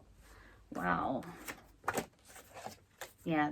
So I don't know if I need to say more. It's obvious there's something that you're going to uncover in December. And it's through your keen powers of silent observation. Remember, we got these two cards in the position of your heart that had to do with silence and solitude in order to take this sort of leap of faith.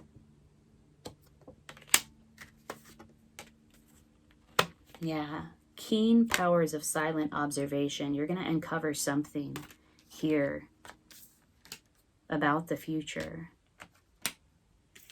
We had the Priestess of Swords looking so intensely and intently into the future, seeing the future.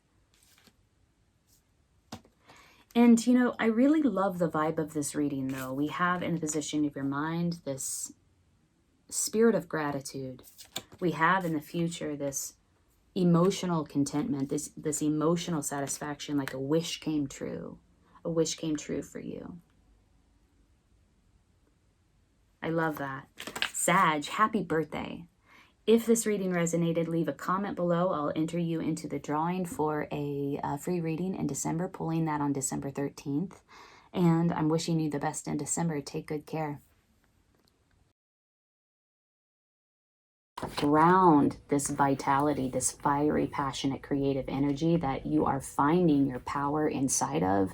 Ground it with earth energy. Hey Capricorn, how's it going? Welcome to your general tarot reading for December 2020. We're going to be taking a look at your heart, your mind, your body. We'll take a look at the past, the present, and the future. We will pull clarifying cards and a few cards of advice. We're going to look at the energies that are surrounding you and how best to work with them so that you can move forward and achieve your goals. So, I have shuffled your cards, meditated on your cards prior to starting this video. So I'm going to do one last shuffle and we will sync up. My name's Amanda. I'm at Luna Sync Tarot. If this is your first time here, welcome. Thank you for joining me. If you are a return visitor, thank you for coming back. If you would be so kind as to hit the like button so that this reading can circulate amongst others, I would greatly appreciate it. Thank you so much. And consider subscribing to my channel. I do a variety of readings each month for each sign. I'm also doing personal readings at this time, so if you're interested in that, the link is below in the description box. Let's get started. In the position of your heart, we have the crone. Wow, so solitude, peacefulness, separation, going within to find the answers at a crossroads of some sort. In the position of your mind, what you think about it all, we have the Shaman of Wands. This guy has been coming up a lot recently, and I thoroughly shuffled this deck. This is I feel like in your head, what's happening for you is you're thinking about your network. You're thinking about leveraging your network. You're thinking about how can I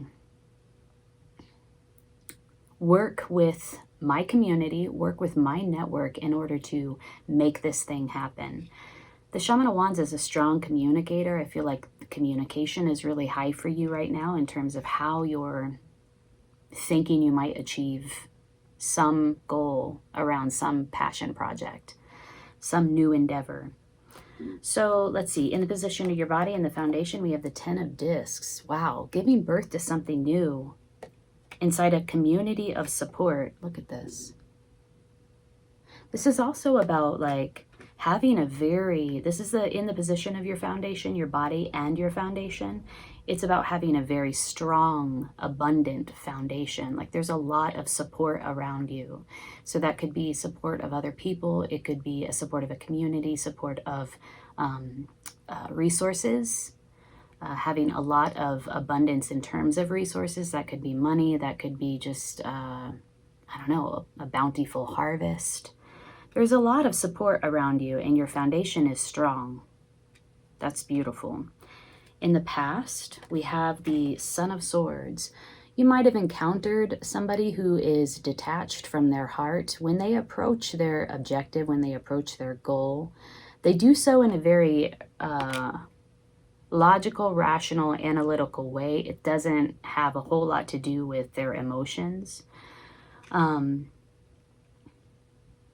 in this deck in particular, this card means that this is a person who, it's to their detriment that they are not connected with their emotions.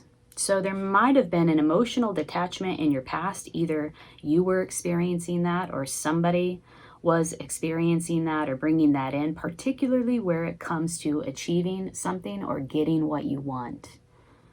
So that's in the past. In the future, we have the Six of Wands. Wow.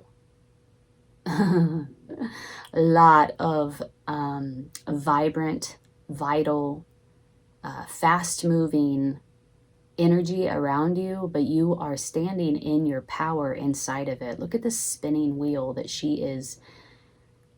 You know, it's spinning, it's fast, it's moving fast, it's very energetic, and yet somehow she's able to maintain her equilibrium. So this is really standing inside of your power.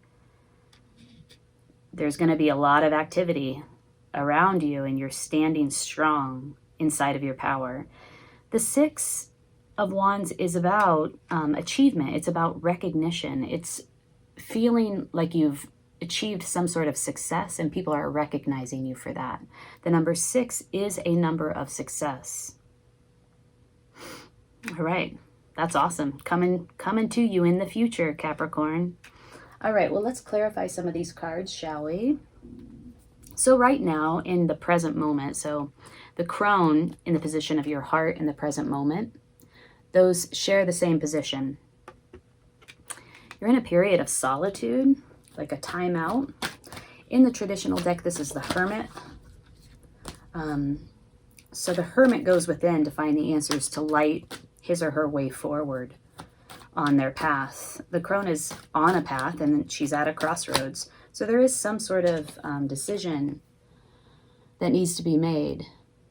Courage. That will require your courage. When everything seems impossible, when it seems like an impossible task, when it seems impossible, this is like a barren place. You think there's no possible way anything will ever grow in this rock, right?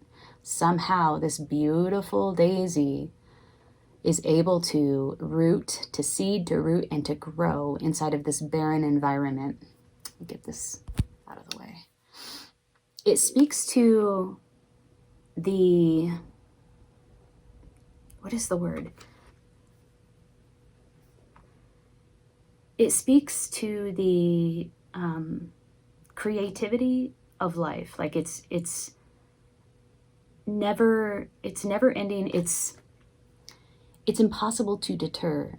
Where there is a spark of creative energy, there is a way. So, courage, intensity. This feels very much like this card here. I feel like you're kind of shoring up right now because you understand that in the future things are going to start moving very quickly, and there's going to be a great deal of intense energy surrounding you. This is fast-moving communication, a lot of activity. Wow. And it is about achievement. It is about moving forward in a very determined, focused way. So yeah, this all kind of lines up together, doesn't it? This is what you're thinking about. How do I leverage my network to make this thing happen? Coming forward in the future, all of this intense, passionate, fiery, creative energy, and you're standing in your power inside of it. Success, achievement, recognition. This is clarifying the crone, which is a time of solitude, having to make a choice at a crossroads, looking within to find the answers, moving forward swiftly and confidently in a very focused way. So yeah, something's coming up that you feel like you need courage for. And it feels very intentional to me, Capricorn, like you're fully aware of it. Okay. Let's look at the Shaman of Wands. On your mind, the Shaman of Wands, it could be a personality too that you're partnering with that is bringing this type of energy. 10 of Wands. It does feel like, whoa, it's taken a lot to get here. And it feels like it's taken an energetic toll. This is a burden. Look at the burden on his back. But the moon is full. There's great power available, and it's the number 10. So it's so close to being over. You can drop these wands soon. I feel like this person is helping you to carry this load, lending some sort of support, or you're stepping into, I mean, once this thing is complete, once you get to the end of this thing, we have the Knight of Pentacles that just showed up. This is slow moving. It's like the opposite of all the other cards, right? Slow moving action, methodical, thoughtful, right? So I don't know whose energy is whose. If you have two people coming in, these are personalities coming in to support you around carrying this burden. This thing that has taken a great deal of your time, energy, and resources. And you're almost there. You're almost there. I don't know if these two personalities are coming in to help you, or if one represents you and another represents a different person, or if it's different aspects of yourself. But the Knight of Pentacles is about taking action. But it's slow-moving action, and it's very methodical. It's very, like I said, it's very thoughtful, and it's real. The Knight brings in the most, he might be slow-moving, but his results are long-lasting. There's something that you're working on here, Capricorn. Something real. Interesting. I feel like you're redefining your approach to something. And I'm saying that because I'm looking at the Son of Swords in the past. You might have taken a very analytical, logical approach to something, and you were able to achieve a certain amount of success with that. You were able to reach your goals, but it might have felt empty once you did. And now there's sort of a redefining of how you get to the place you want to be, how you get the things that you want. And it's a redefining of your approach. Maybe because of that feeling of like, okay, well, in the past I got what I wanted, but it didn't feel good. It didn't feel right. So there's a blending here, a need to blend your emotions with your thoughts, bringing some sort of emotional depth to your strategy. Let's look at, well, first let's look at the 10 of discs in your foundation. This is your body. It could be that you are literally giving birth, because there is an image of a woman giving birth surrounded by support, or it could be that you're giving birth to a new project.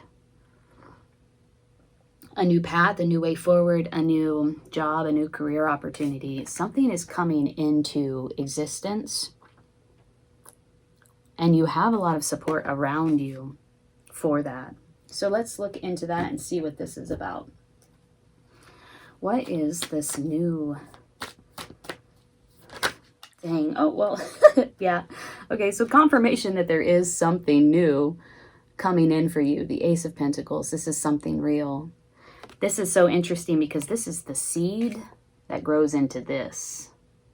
The Ace of Pentacles grows into the 10 of Pentacles, the 10 of discs. Two different decks. We have two 10s here. So there is an energy of finality around you. Something is coming to an end. And there is a new beginning, as there always is. When there's an ending, there's a new beginning.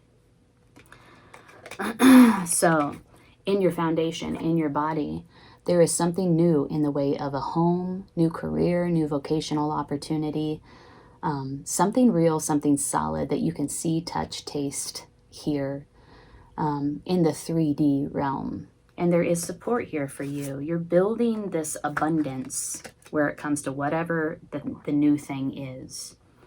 Let's look at the Six of Wands in your future. Achievement, success, recognition, equilibrium inside of fast-moving, passionate, pulsing, vibrant energy. Ooh, the Empress.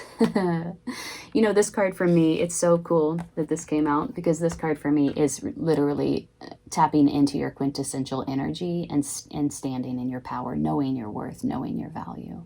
It's also a mother. So if you are about to give birth to something new, this is the mother of creativity, but also that mothering energy, Mother Earth energy. So yeah. Wow, Capricorn, stepping into your power. Like the Empress is all about creative, fertile energy, she is perfectly able to bring something. She nurtures something to its fullest potential. That's what it is. Wow, dang, Capricorn, what is going on with you in December? This is beautiful. This is a beautiful way to wrap up the year. Let's pull a card of guidance for you. Card of guidance for Capricorn as they move through this energy here in December. Obviously, digging deep to make something happen. Snake. Ooh, transmutation. Taking one energy, turning it into another. Alchemy. There's an interesting blend here. I'm looking at your cards right now of earth energy and fire energy. And so there's a call to ground. Here's this earth energy, Mother Earth energy. Ground this vitality, this fiery, passionate, creative energy that you are finding your power inside of. Ground it with earth energy. So let's read about snake. Number 6, again, we have 2 6s here. Number of achievement and success. Catching the wave and riding it to shore. Like, yes. It's that yes card that I love to see. Oh, I opened up right away to snake. Snake medicine people are very rare. Their initiation involves experiencing and living through multiple snake bites, which allows them to transmute all poisons, be they mental, physical, spiritual, or emotional. The power of snake medicine is the power of creation, for it embodies sexuality, psychic energy, alchemy, reproduction, and ascension. The transmutation of the life-death rebirth cycle is exemplified by the shedding of snake's skin. It is the energy of wholeness, cosmic consciousness, and the ability to experience anything willingly and without resistance. It is the knowledge that all things are equal in creation and that those things which might be experienced as poison can be eaten, ingested, integrated, and transmuted if one has the proper state of mind. Wow. This medicine teaches you on a personal level that you are a universal being. Through accepting all aspects of your life, you can bring about the transmutation of the fire medicine. This fire energy, which you have so much of that in your reading right now, when functioning on the material plane, creates passion, desire, procreation, and physical vitality. On the emotional plane, it becomes ambition, creation, resolution, and dreams. On the mental plane, it becomes intellect, power, charisma, which the Shaman of Wands has plenty of, and leadership. When this snake energy reaches the spiritual plane, it becomes wisdom, understanding, wholeness, and connection to Great Spirit. Wow. If you've chosen this symbol, there's a need within you to transmute some thought, action, or desire so that wholeness may be achieved. This is heavy magic, but remember, magic is no more than a change in consciousness. Become the magician or the enchantress or the empress and transmute the energy and accept the power of fire. Whoa, Capricorn, that is what you are doing. Coming in your near future, the power of fire. Look at that. Accept the power of fire. We got intensity, we have snake, we have shaman and what you think about it all, the Shaman of Wands. Look at all this fire energy. You also have a ton of earth energy happening here for you. So there's something about grounding all this fire energy. Ground it, ground it. Something new is coming in. Something is being born. You have a lot of support around you. This is beautiful. Capricorn, if this reading resonated with you, please hit the like button. Consider subscribing to my channel. Leave your comment below. I'd love to hear how this is all playing out for you in December. All right, take good care. Have a good one. Some sort of communication comes in. Swift moving communication, travel potentially. We have the Chariot and we have the Eight of Wands. These can both be about travel. So some sort of travel around this position of leadership, this authority position, this emperor type personality. Could be that you're embodying this personality or these energies, or it could be that somebody around you is bringing this into is affecting your foundation with their personality. But it could also be swift moving communication, like somebody comes in with a message. It could be a message of love. This is often called the Cupid's card. These are the arrows of love. It could be that somebody like this emperor type energy is bringing forward some sort of message to you that significantly affects your stability. Hi Aquarius, welcome to your general tarot reading for December 2020. We're going to take a look into the energies that are surrounding you. We'll take a deeper dive into where you're at with your own personal development, the potential that you have at this moment in time. So I've already shuffled your cards off camera, and I'm going to give them a last shuffle here, and we will sync up. If you're interested in a love reading for your sign, I have published that video, and it is going to be in the queue below this video, so check that out as well. If this reading resonates with you, please hit the like button so that it can be circulated more widely. And also consider subscribing to my channel. I would love to have you here.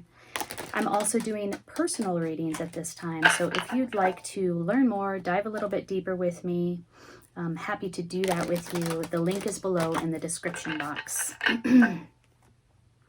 Alrighty, so let's cut the deck 3 ways and see what's up for you in December, Aquarius. In the position of your heart, oh wow, beautiful. 9 of Cups. This is the wish card. Make a wish now because it will very likely come true. Yeah. Feeling very emotionally satisfied, like something went right for you and you're feeling it here in the heart space. Very content and satisfied. That's beautiful. What you think about it all is the Son of Discs. Extremely focused on a goal, on hitting the mark. Extremely focused on a target. This is very meditative energy as well. Look how balanced this person is as they arch back in order to hit this goal. And they're surrounded by all of this earth energy. That's gorgeous. Very focused mentally and also at peace, just like laser focus. I just heard sniper breathing. I don't know why that came up, but I guess in order to like hit your mark, there's something that you do physically in order to calm your nervous system so that you can have a steady hand. So you might be engaging in some meditative practices right now that has just you in alignment with a laser type focus, reaching your goal in that way. That's in the position of your mind, what you think about it all. In the position of your body or the foundation, we have the Emperor. Well, it's the number 4, which makes it appropriate to be in this position, in the position of the foundation, because 4 is about stability. It's one of the most stable structures, the square, right? It can also be slightly rigid in its negative connotation. In this particular card, what we have is somebody who has amassed a certain amount of wealth and abundance around them, but they're not quite connected with it. In a more positive reading of this, this is somebody who is in their power, able to delegate responsibility, able to lead a group of people, assuming a leadership position in their own life, has some authority over others, and people listen, people follow. This is a leader. This is in the position of your body or the foundation of the reading. In the past, we have the Two of Discs, more earth energy. This is a choice that you've made in the past. It could also be a juggling of a lot of practical responsibilities, either in your household, in your family, in your work life, a lot of balls up in the air, and juggling it with a great deal of competence and confidence. There is power available here as well. Look at the crescent moon in between the 4 trees. Again, stability. So in the past, some choice being made and assuming a lot of responsibility and juggling your responsibility, caring for your responsibility very effectively. So also in the position of the present moment, which is also the position of the heart, is the 9 of Cups. Some wish came true. Something realized that made you feel very emotionally content, very satisfied.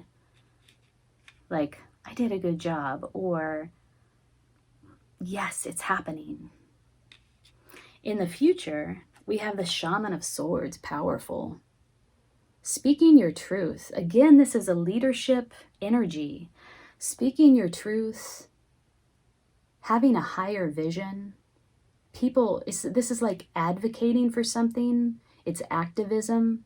It's using your voice, activating your voice on behalf of others to make a change, to create change.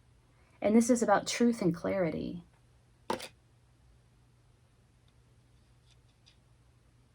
Wow, okay.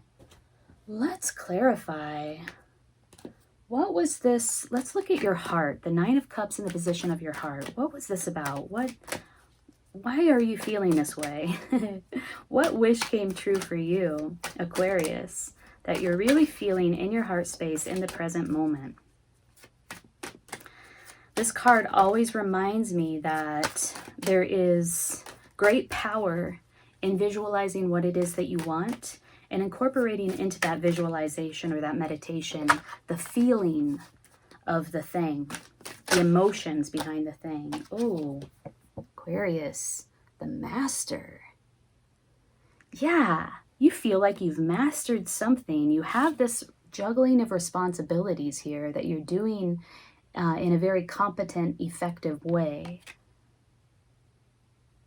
Mastering your own life in a sense. Wow, that's in the position of your heart in the present moment. That's beautiful. What is this thing you're focused on mentally? What is the Sun of Discs energy? This is also, the suns in this deck are the knights, and they are about taking action. So taking action around some sort of goal, some sort of objective is on your mind. Whoa, the miser popped out. This is interesting. Hoarding. Holding on. Reservation, conservation. Bricking yourself off. Protecting your jewels, protecting your riches in this card. In the traditional deck, it's the 4 of Pentacles. It shows a person that has 4 pentacles surrounding them and they're holding on to their pentacles. So there's a holding on happening here that's clarifying this very focused Sun of Discs energy, taking action around something. Let's keep going with that. What is this Sun of Discs, 4 of Pentacles energy? Both earth energy. Clarify some more for this. This is where your head is at, what you're thinking about it all. In both of these images, we see the Sun of Discs is an archer. is engaging in this activity of archery. And there is this moment before he releases his bow where he is holding the bow back and positioning, right? Like really narrowing in, focusing in, and he has a holding moment. This person is also holding, but in a different way, with a different energy, like guarded, like, no, I'm protecting this. So these two cards fell out to clarify. The Empress reversed and the Seven of Swords. Some sort of hidden motive, hidden agenda, a stealing away. And then the Empress reversed. A disconnect with your creativity.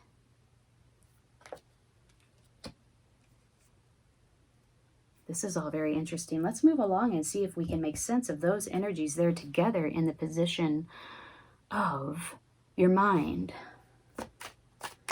Let's look at, I'm also very curious about this Emperor in your foundation. There is an emotional detachment seen in this Emperor, like needing to be emotionally detached to a certain extent in order to assume his role. We have the Chariot. This is the Emperor. In my mind, I always imagine this person as the actual Emperor, moving forward in a very confident manner, effecting change, having an effect through his personality and his willpower. Those are the two vehicles by which he manifests what he wants, how he creates change in the world around him, how he impresses upon the world is through his personality and through his willpower. Confidence, strength. And then we have the Eight of Wands. Did another card drop? I don't think so. The Eight of Wands is also clarifying the Emperor in the position of your foundation. Some sort of communication comes in. Swift moving communication, travel potentially. We have the Chariot and we have the Eight of Wands. These can both be about travel. So some sort of travel around this position of leadership, this authority position, this Emperor type personality. Could be that you're embodying this personality or these energies, or it could be that somebody around you is bringing this is affecting your foundation with their personality. But it could also be swift moving communication, like somebody comes in with a message. It could be a message of love. This is often called the Cupid's card. These are the arrows of love. It could be that somebody like this Emperor type energy is bringing forward some sort of message to you that significantly affects your stability. All right. What is this Two of Discs energy in your past? What decision was made here? What were you up to? What were you juggling here in the past, Aquarius? Whatever this progression from past to future is one that is very distinct. You have the Two of Discs in the past, so you juggling a lot of responsibility, practical responsibilities, effectively. And then we have the Seven of Cups just came up. But let's continue this thought. There's this progression from past to future.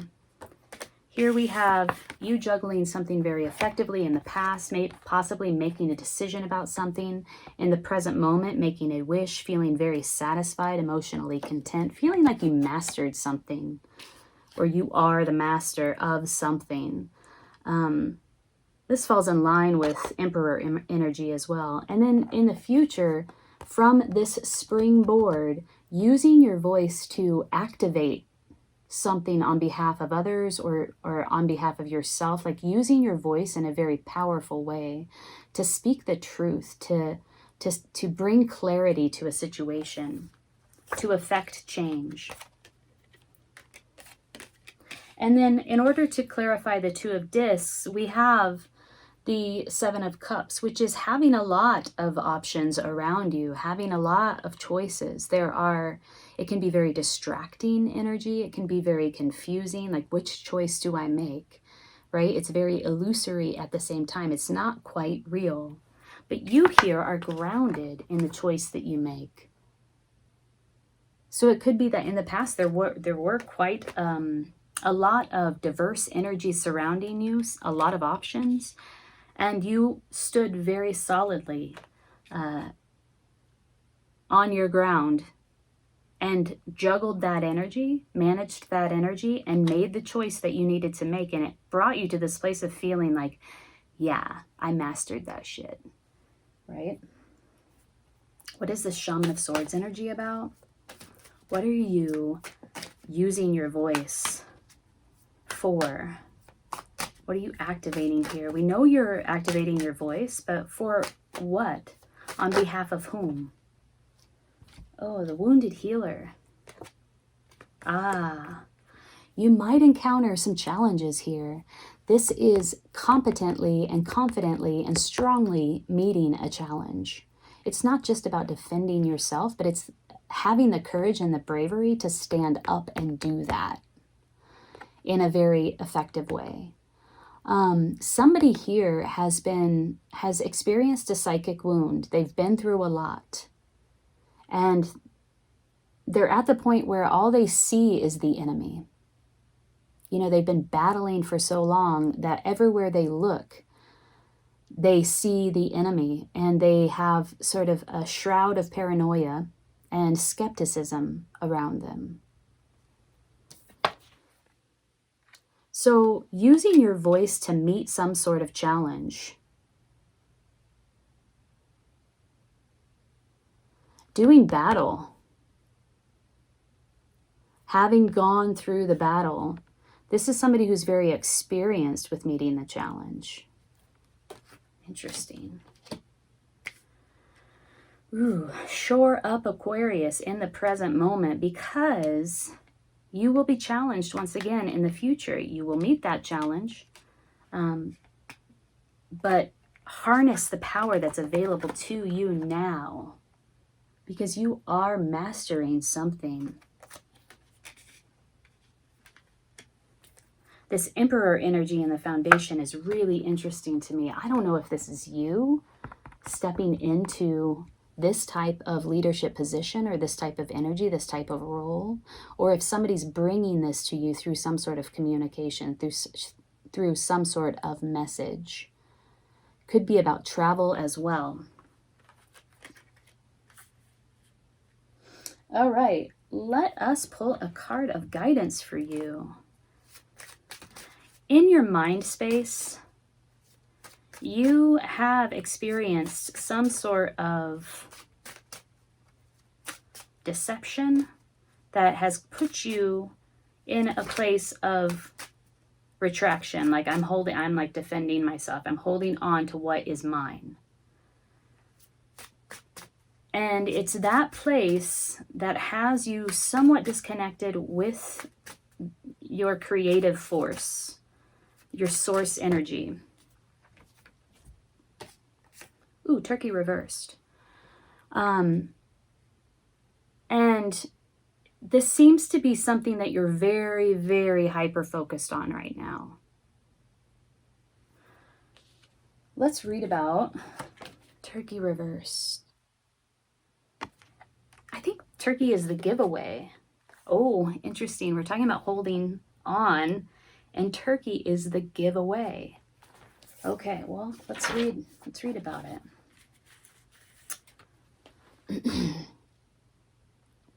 There are several aspects to pulling the gobbler card in the reversed position. Are you gobbling up anything and everything out of fear of lack? That's exactly what the Four of Pentacles is about. It's about poverty mentality, right? Like I don't have enough, so I'm going to hoard this. I'm going to hold on to this tightly. Are you holding on too tight and refusing to let go of a dime for charity? It could be that the Scrooge in you has grown accustomed to the miserly aspect of living. If not, you might look at the possibility that you are fearful of spending money at this time. Another aspect of contrary gobbling is the idea that the world owes you something and that you do not need to recycle the energy. The buck stops here may only mean that it stops in your bank account. On all levels of this contrary message, the keynote is that generosity of spirit is being neglected.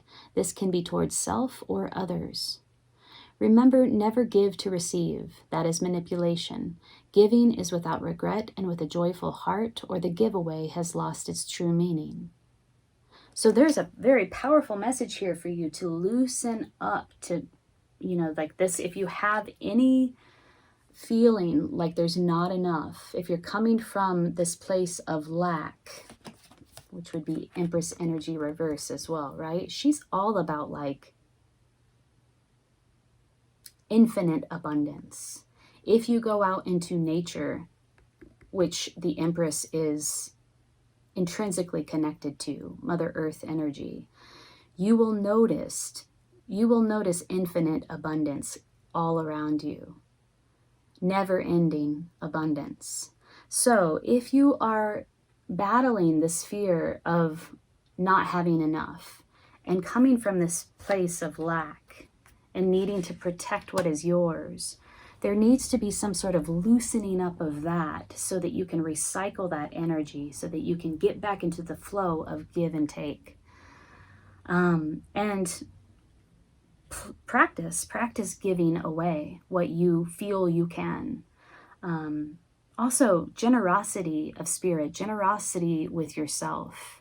Maybe there's a need for you to step into more self-care, loving yourself in the way that you can at this time. And that doesn't take a week. That takes a minute, or it's a beautiful Epsom salt bath, or it's a nice meal that you made for yourself. Really treating yourself very kindly at this time.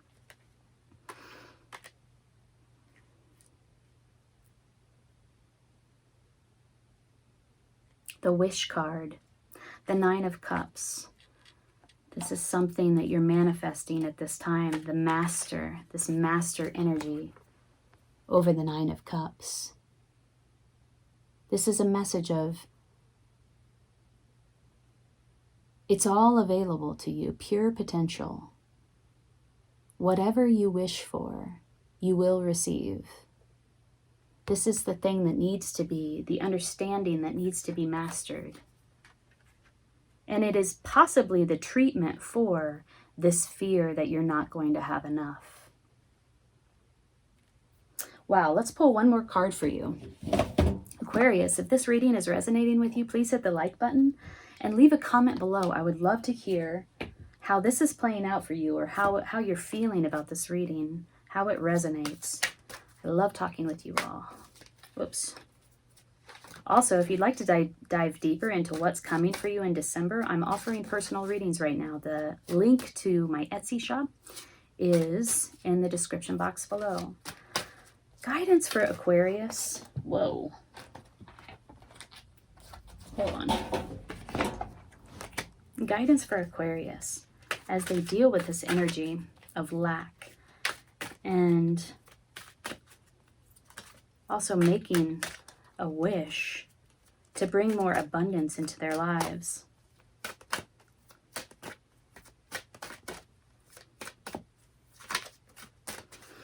You have such stability in your foundation here with the Chariot, aligning opposing forces, this Emperor energy in your foundation.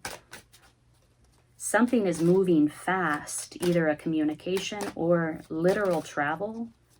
Spirit grounded is what I'm seeing here. Whoa, okay. We have two cards, Mary Magdalene, which is unconditional love, beautiful. Love yourself, love others. And every situation, no matter what the outward appearances may be. Tapping into unconditional love for yourself and for others. And then Rhiannon, ooh, beautiful, sorceress. You are a magical person who can manifest your clear intentions into reality. And that is exactly what this Nine of Cups energy is about. Sorceress, the master. Visualizing what it is that you want, because now is a perfect time for you to experience the abundance that the universe has to offer. All right, Aquarius, I'm wishing you the best in December. Take good care. Question was, what is this thing?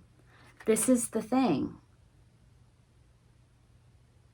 I feel like you reached like a key milestone where it comes to building this or having this or realizing this. Getting into a place where you can share this with the people that you love. Pisces, hi. Let's take a look at what's going on for you in December 2020.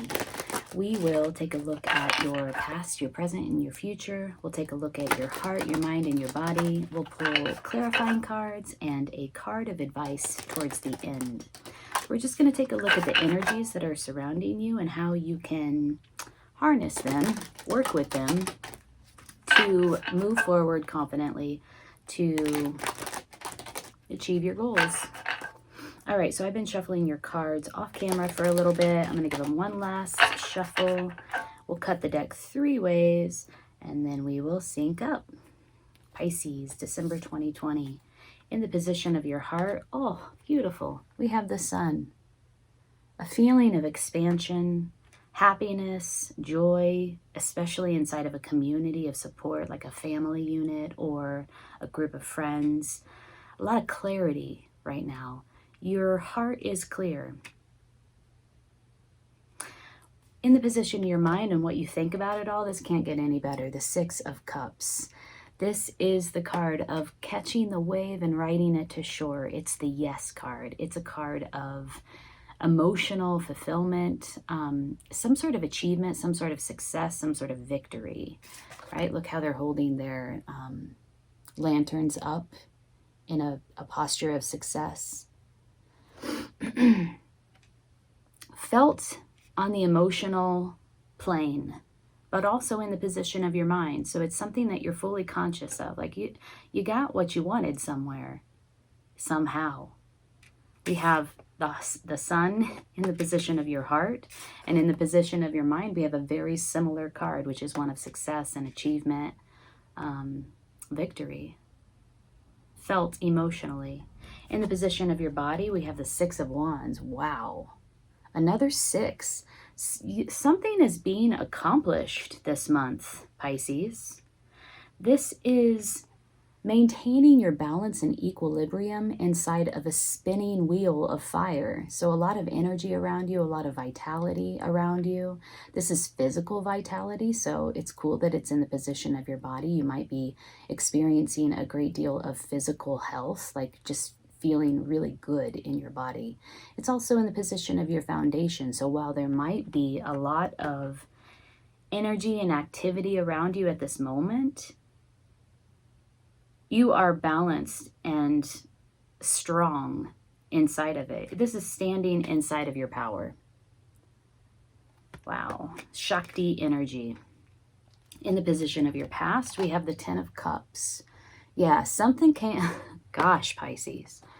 Something happened for you that is making you feel like you won something. Like there was something that you accomplished, and it is having you in this place of like, I feel so content emotionally and so satisfied and powerful emotionally. 10 of Cups in the past, this is like giving thanks for a great harvest. Look at the double rainbow. That's luck and prosperity. This community here that you see in this image is giving thanks for the harvest that came before. So they've done the hard work of sowing the seed. Now they're reaping the reward. This is ultimate emotional contentment. Has to do with family, has to do with love, has to do with community. Tied to your community in some way, look, because then we have the sun that follows it in the present moment, also in the position of your heart. So a community here in the present, a community here in the past. So some sort of success and achievement felt on the emotional plane inside of a community of support, whether it be your family, your friend group, your work group, or some spiritual community that you're a part of. In the position of the present, we have the 4 of Wands. Oh, wow. So this thing that is happening for you now is going to be ceremonialized or ritualized in some way, taking it to the next level. It's a celebration. It could be as literal as a party. It's a coming together of people to celebrate moving from one phase of development to the next, from one place to the next place. It's a recommitment or taking your commitment to the next level. Wow, Pisces, what in the heck is going on right now in December? This is probably one of the most beautiful readings or the most beautiful cards that have come out in this configuration in a long time. So very, very exciting. What do we need to clarify? What is this thing? What is this thing that has brought you all of this emotional fulfillment and this fiery, passionate, creative spark or energy, standing in your power? This is in your foundation, feeling yourself, Shakti energy, creativity. Wow. This is in your foundation, standing strong, radiating, just radiating this positive, creative, vital, vibrant energy. Okay, so what is this thing? I need some clarifying cards here, because I gotta know, what is this thing going on for Pisces? Ooh, whoa, Pisces, generational wealth. Okay, so this is the Ace of Pentacles. This is the Ten of Pentacles. The Ace of Pentacles is the seed of something long-lasting, secure, stable, ultimately abundant. We have two tens here. Ten of Cups, Ten of Pentacles. Ultimately abundant reality, having enough abundance to share with your community, with your family. The Ace of Pentacles is the seed, and then through the progression of the numbers of the suit of Pentacles is this effort and energy and attention and awareness expended upon growing this seed, cultivating the seed into the Ten of Pentacles, which is ultimately this place of great wealth, great abundance, where it comes to real things like a beautiful home, having enough money or resources, food, to share. That's the key, to share with your family unit, to share with the people that you love, whoever that they are. So this thing, the question was, what is this thing? This is the thing. I feel like you reached like a key milestone where it comes to building this or having this or realizing this. Getting into a place where you can share this with the people that you love. Gosh. Okay. What is this Four of Wands in your future? This is some sort of celebration, some sort of ceremony, some sort of ritual. The women, the girls in this picture are celebrating their menarche. So they're moving from childhood into adulthood, and they are ritualizing that transition. So there's some ritual here that is taking place in your future. I might add that it is the Four of Wands. Oh, it's a brand new beginning. Stepping off the cliff and releasing yourself to something beautiful and juicy, some brand new beginning. Takes a lot of trust, takes a lot of faith. It also takes wiping the slate clean. This is tabula rasa, right? Just clean slate. New beginning, clean slate. Wow. I lost my train of thought there. Oh, Four of Wands. The 4 is the number of stability. So there's great stability around this new beginning. Around this new beginning, the Fool. What are the qualities of this new beginning? Which deck should I use? I want to know what this new beginning is all about and what the qualities are. Pisces, the cards just keep getting better. I mean, I wonder. These are some of the most positive cards I've seen all strung in a row like this, we have 2 6s, the number of achievement and success and accomplishment and satisfaction, quite frankly. We have 2 10s, the number of completion. Ooh, interesting. This thing, this new beginning, here's a card that came out to clarify that. This is the 9 of Cups. Okay, this is really interesting. The 9 of Cups in the traditional deck shows a figure, a man, sitting down, quite like this one, heavily robed, also like this figure, sitting with his arms crossed across his chest, with 9 cups behind him, full, upright, and he has this look of satisfaction on his face. It is the wish card. It is the wish fulfillment card. It's emotional contentment, emotional satisfaction. In this particular deck, which is the Osho Zen deck, here we see somebody who is living a life of luxury, but their world is shattering around them. Their reality is about to shatter. This is about, well, it's called laziness, but to me it's more about complacency.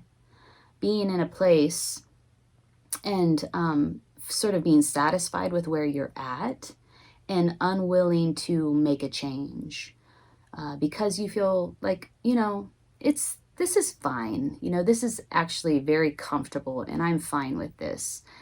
So if there is a challenge for you coming around this new beginning in the future, there might be a little bit of you, a part of you that's like, but this is, I mean, it does look in your past like everything is pretty freaking great.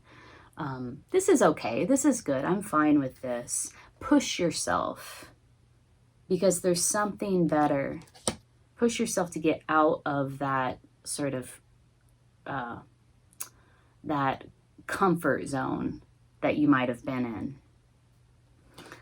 But ultimately, I mean, with the different meanings of these cards compared to the Osho Zen to the traditional deck, 9 of Cups is about, it's a wish card. It's like making a wish. What do you want to happen? Because now is a perfect time for it to come true.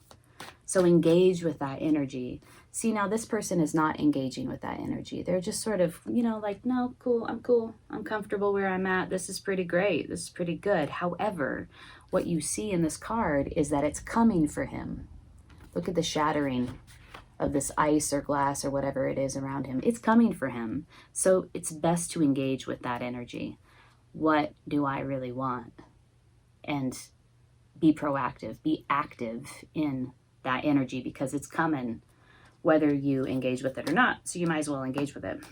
And I do get a sense that you are engaging with it. So it just might be like, you know, the thing that you might have to push a little bit harder around, be more conscious of.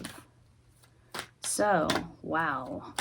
More qualities about this new beginning that's coming for you. 10 of Pentacles, 10 of Cups. Ultimate abundance, ultimate emotional satisfaction. Giving thanks, generosity, able to share. Able to share with your community, able to share with your family. More qualities about this new beginning that's coming for Pisces in the future. What is this thing about? Let's focus here. There we go. Oh, interesting. Totality. It is about working with others. Look at this orchestrated exercise that these 3 people are engaged in. How much trust, how much openness, how much willingness, how much confidence that it takes to engage in this exercise that they are engaged in together, that they're collaborating around. Totality. They're like one. They have to get into that mind space of being one.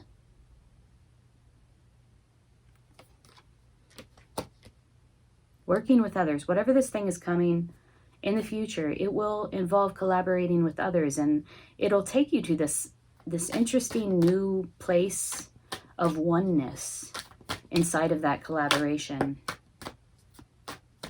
Timing, there's something here to do with timing. There's something here to do with trust. Qualities about this new thing that's coming for Pisces, please. Ooh, it will bring about a transformation for you. And this is fundamental transformation. This isn't just like a slight change or a temporary change. This is deep, spiritual, fundamental transformation. Wow. Pisces, whatever's happening, I want to be you right now. This is beautiful. Let us pull a card of guidance for you, Pisces. Not like you need it.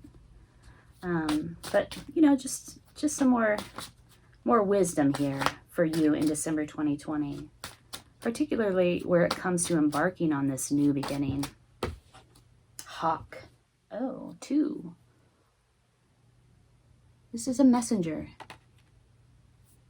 Let's read about Hawk. I haven't pulled Hawk in a while.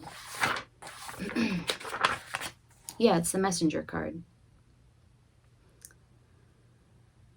Ooh, interesting. Okay, I'm going to hold this up for you while I read so you can see it. Life is the initiation. If you've pulled the Hawk card, then right now, a clue about the magic of life is being brought to you. This magic can imbue you with the power to overcome a currently stressful or difficult situation. The test is your ability to observe the nuances of power lurking nearby. Is power the talent you have and are not using? Okay, so we're talking about power here. This is in your foundation. Standing in your power. Are solutions always hard to find because you've lost the broader vision of Hawk? Or is the Great Spirit displaying a gift that you need only to receive? Have the colors of the morning inspired you to create, or has the gloominess of a present situation left you earthbound, unable to hear the voice within the raindrops splashing on your window? Pay attention. You are only as powerful as your capacity to perceive, receive, and use your abilities. What is called for here is an intuitive ability to discern the message carried within the cry of Hawk. The shrillness of Hawk's call pierces the state of unawareness and asks you to seek the truth. Yeah, so it's calling for you. Hawk is calling for you to pay attention. What is this guy not doing? He's not paying attention.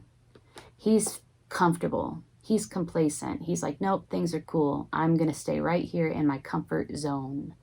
Hawk is saying, hey, something's coming for you. Pay attention. Receive, perceive, and engage. The ancients recognized this magnificent bird of prey as a messenger bringing tidings to their earthwalk, the good red road from the world of the grandfathers and grandmothers who lived before them. If Hawk were to magically cry, it was a sign to beware or be aware. This could mark the coming of a warring tribe, the birth of a child, or the celebration of counting coup. Okay, so now they're talking about Hawk serving as a messenger to mark critical moments, right? So rituals, ceremonies, marking critical moments. That's exactly what's happening here. Moving from one place to another, a ritual that celebrates that. Hawk's cry signaled the need for the beholder to heighten awareness and receive a message. Hawk medicine is a totem that is filled with responsibility because Hawk people see the overall view. Hawk is not like the mouse who sees everything through a magnifying glass. Hawk medicine people are aware of omens, messages from spirit, and the color of the calling card you gave them 3 months ago. No detail slips by them unnoticed. A calling card, I think, is a business card. That's a really outdated term. If Hawk has circled and landed in your card spread, you are to be aware of signals in your life, so notice and receive them. Hawk may be teaching you to grab an opportunity which is coming your way. On the other hand, Hawk may be bringing you the message that you should circle over your life and examine it from a higher perspective. From this vantage point, you may be able to discern the hazards which bar you from freedom of flight. Remember, Hawk has a keen eye and a bold heart, for Hawk flies close to the light of grandfather's sun. Whoa. There was another message there inside of that of taking the overall view. Be aware, keen sight. 6 is the number of that 60,000 foot view, that overarching perspective. If we had the 6 of Swords down here, you would see that. The 6 of Swords is 6 women flying in the air together, holding hands, flying in the air together and looking down. And it's a card of being able to see, having that sort of distanced perspective that you need to kind of move forward, right? So 6 is the number of like the hawk eye view, the eagle eye view. And there is a message of like, take an overall view of this so that you can perceive and receive this gift that's coming for you, this new beginning that's coming for you. Wow. This new beginning that is also bringing about great transformation, fundamental spiritual transformation in your life. So the message is really clear, you know, when this 9 of Cups card about laziness or complacency came out, that there is a need for you to like snap, like pay attention and get engaged with this energy that's coming for you. Wow. Pisces, if this reading resonated with you, will you hit the like button, please? And also comment below. I want to know what's going on in your life. This looks freaking amazing. I'm wishing you the best in December 2020. Take really good care.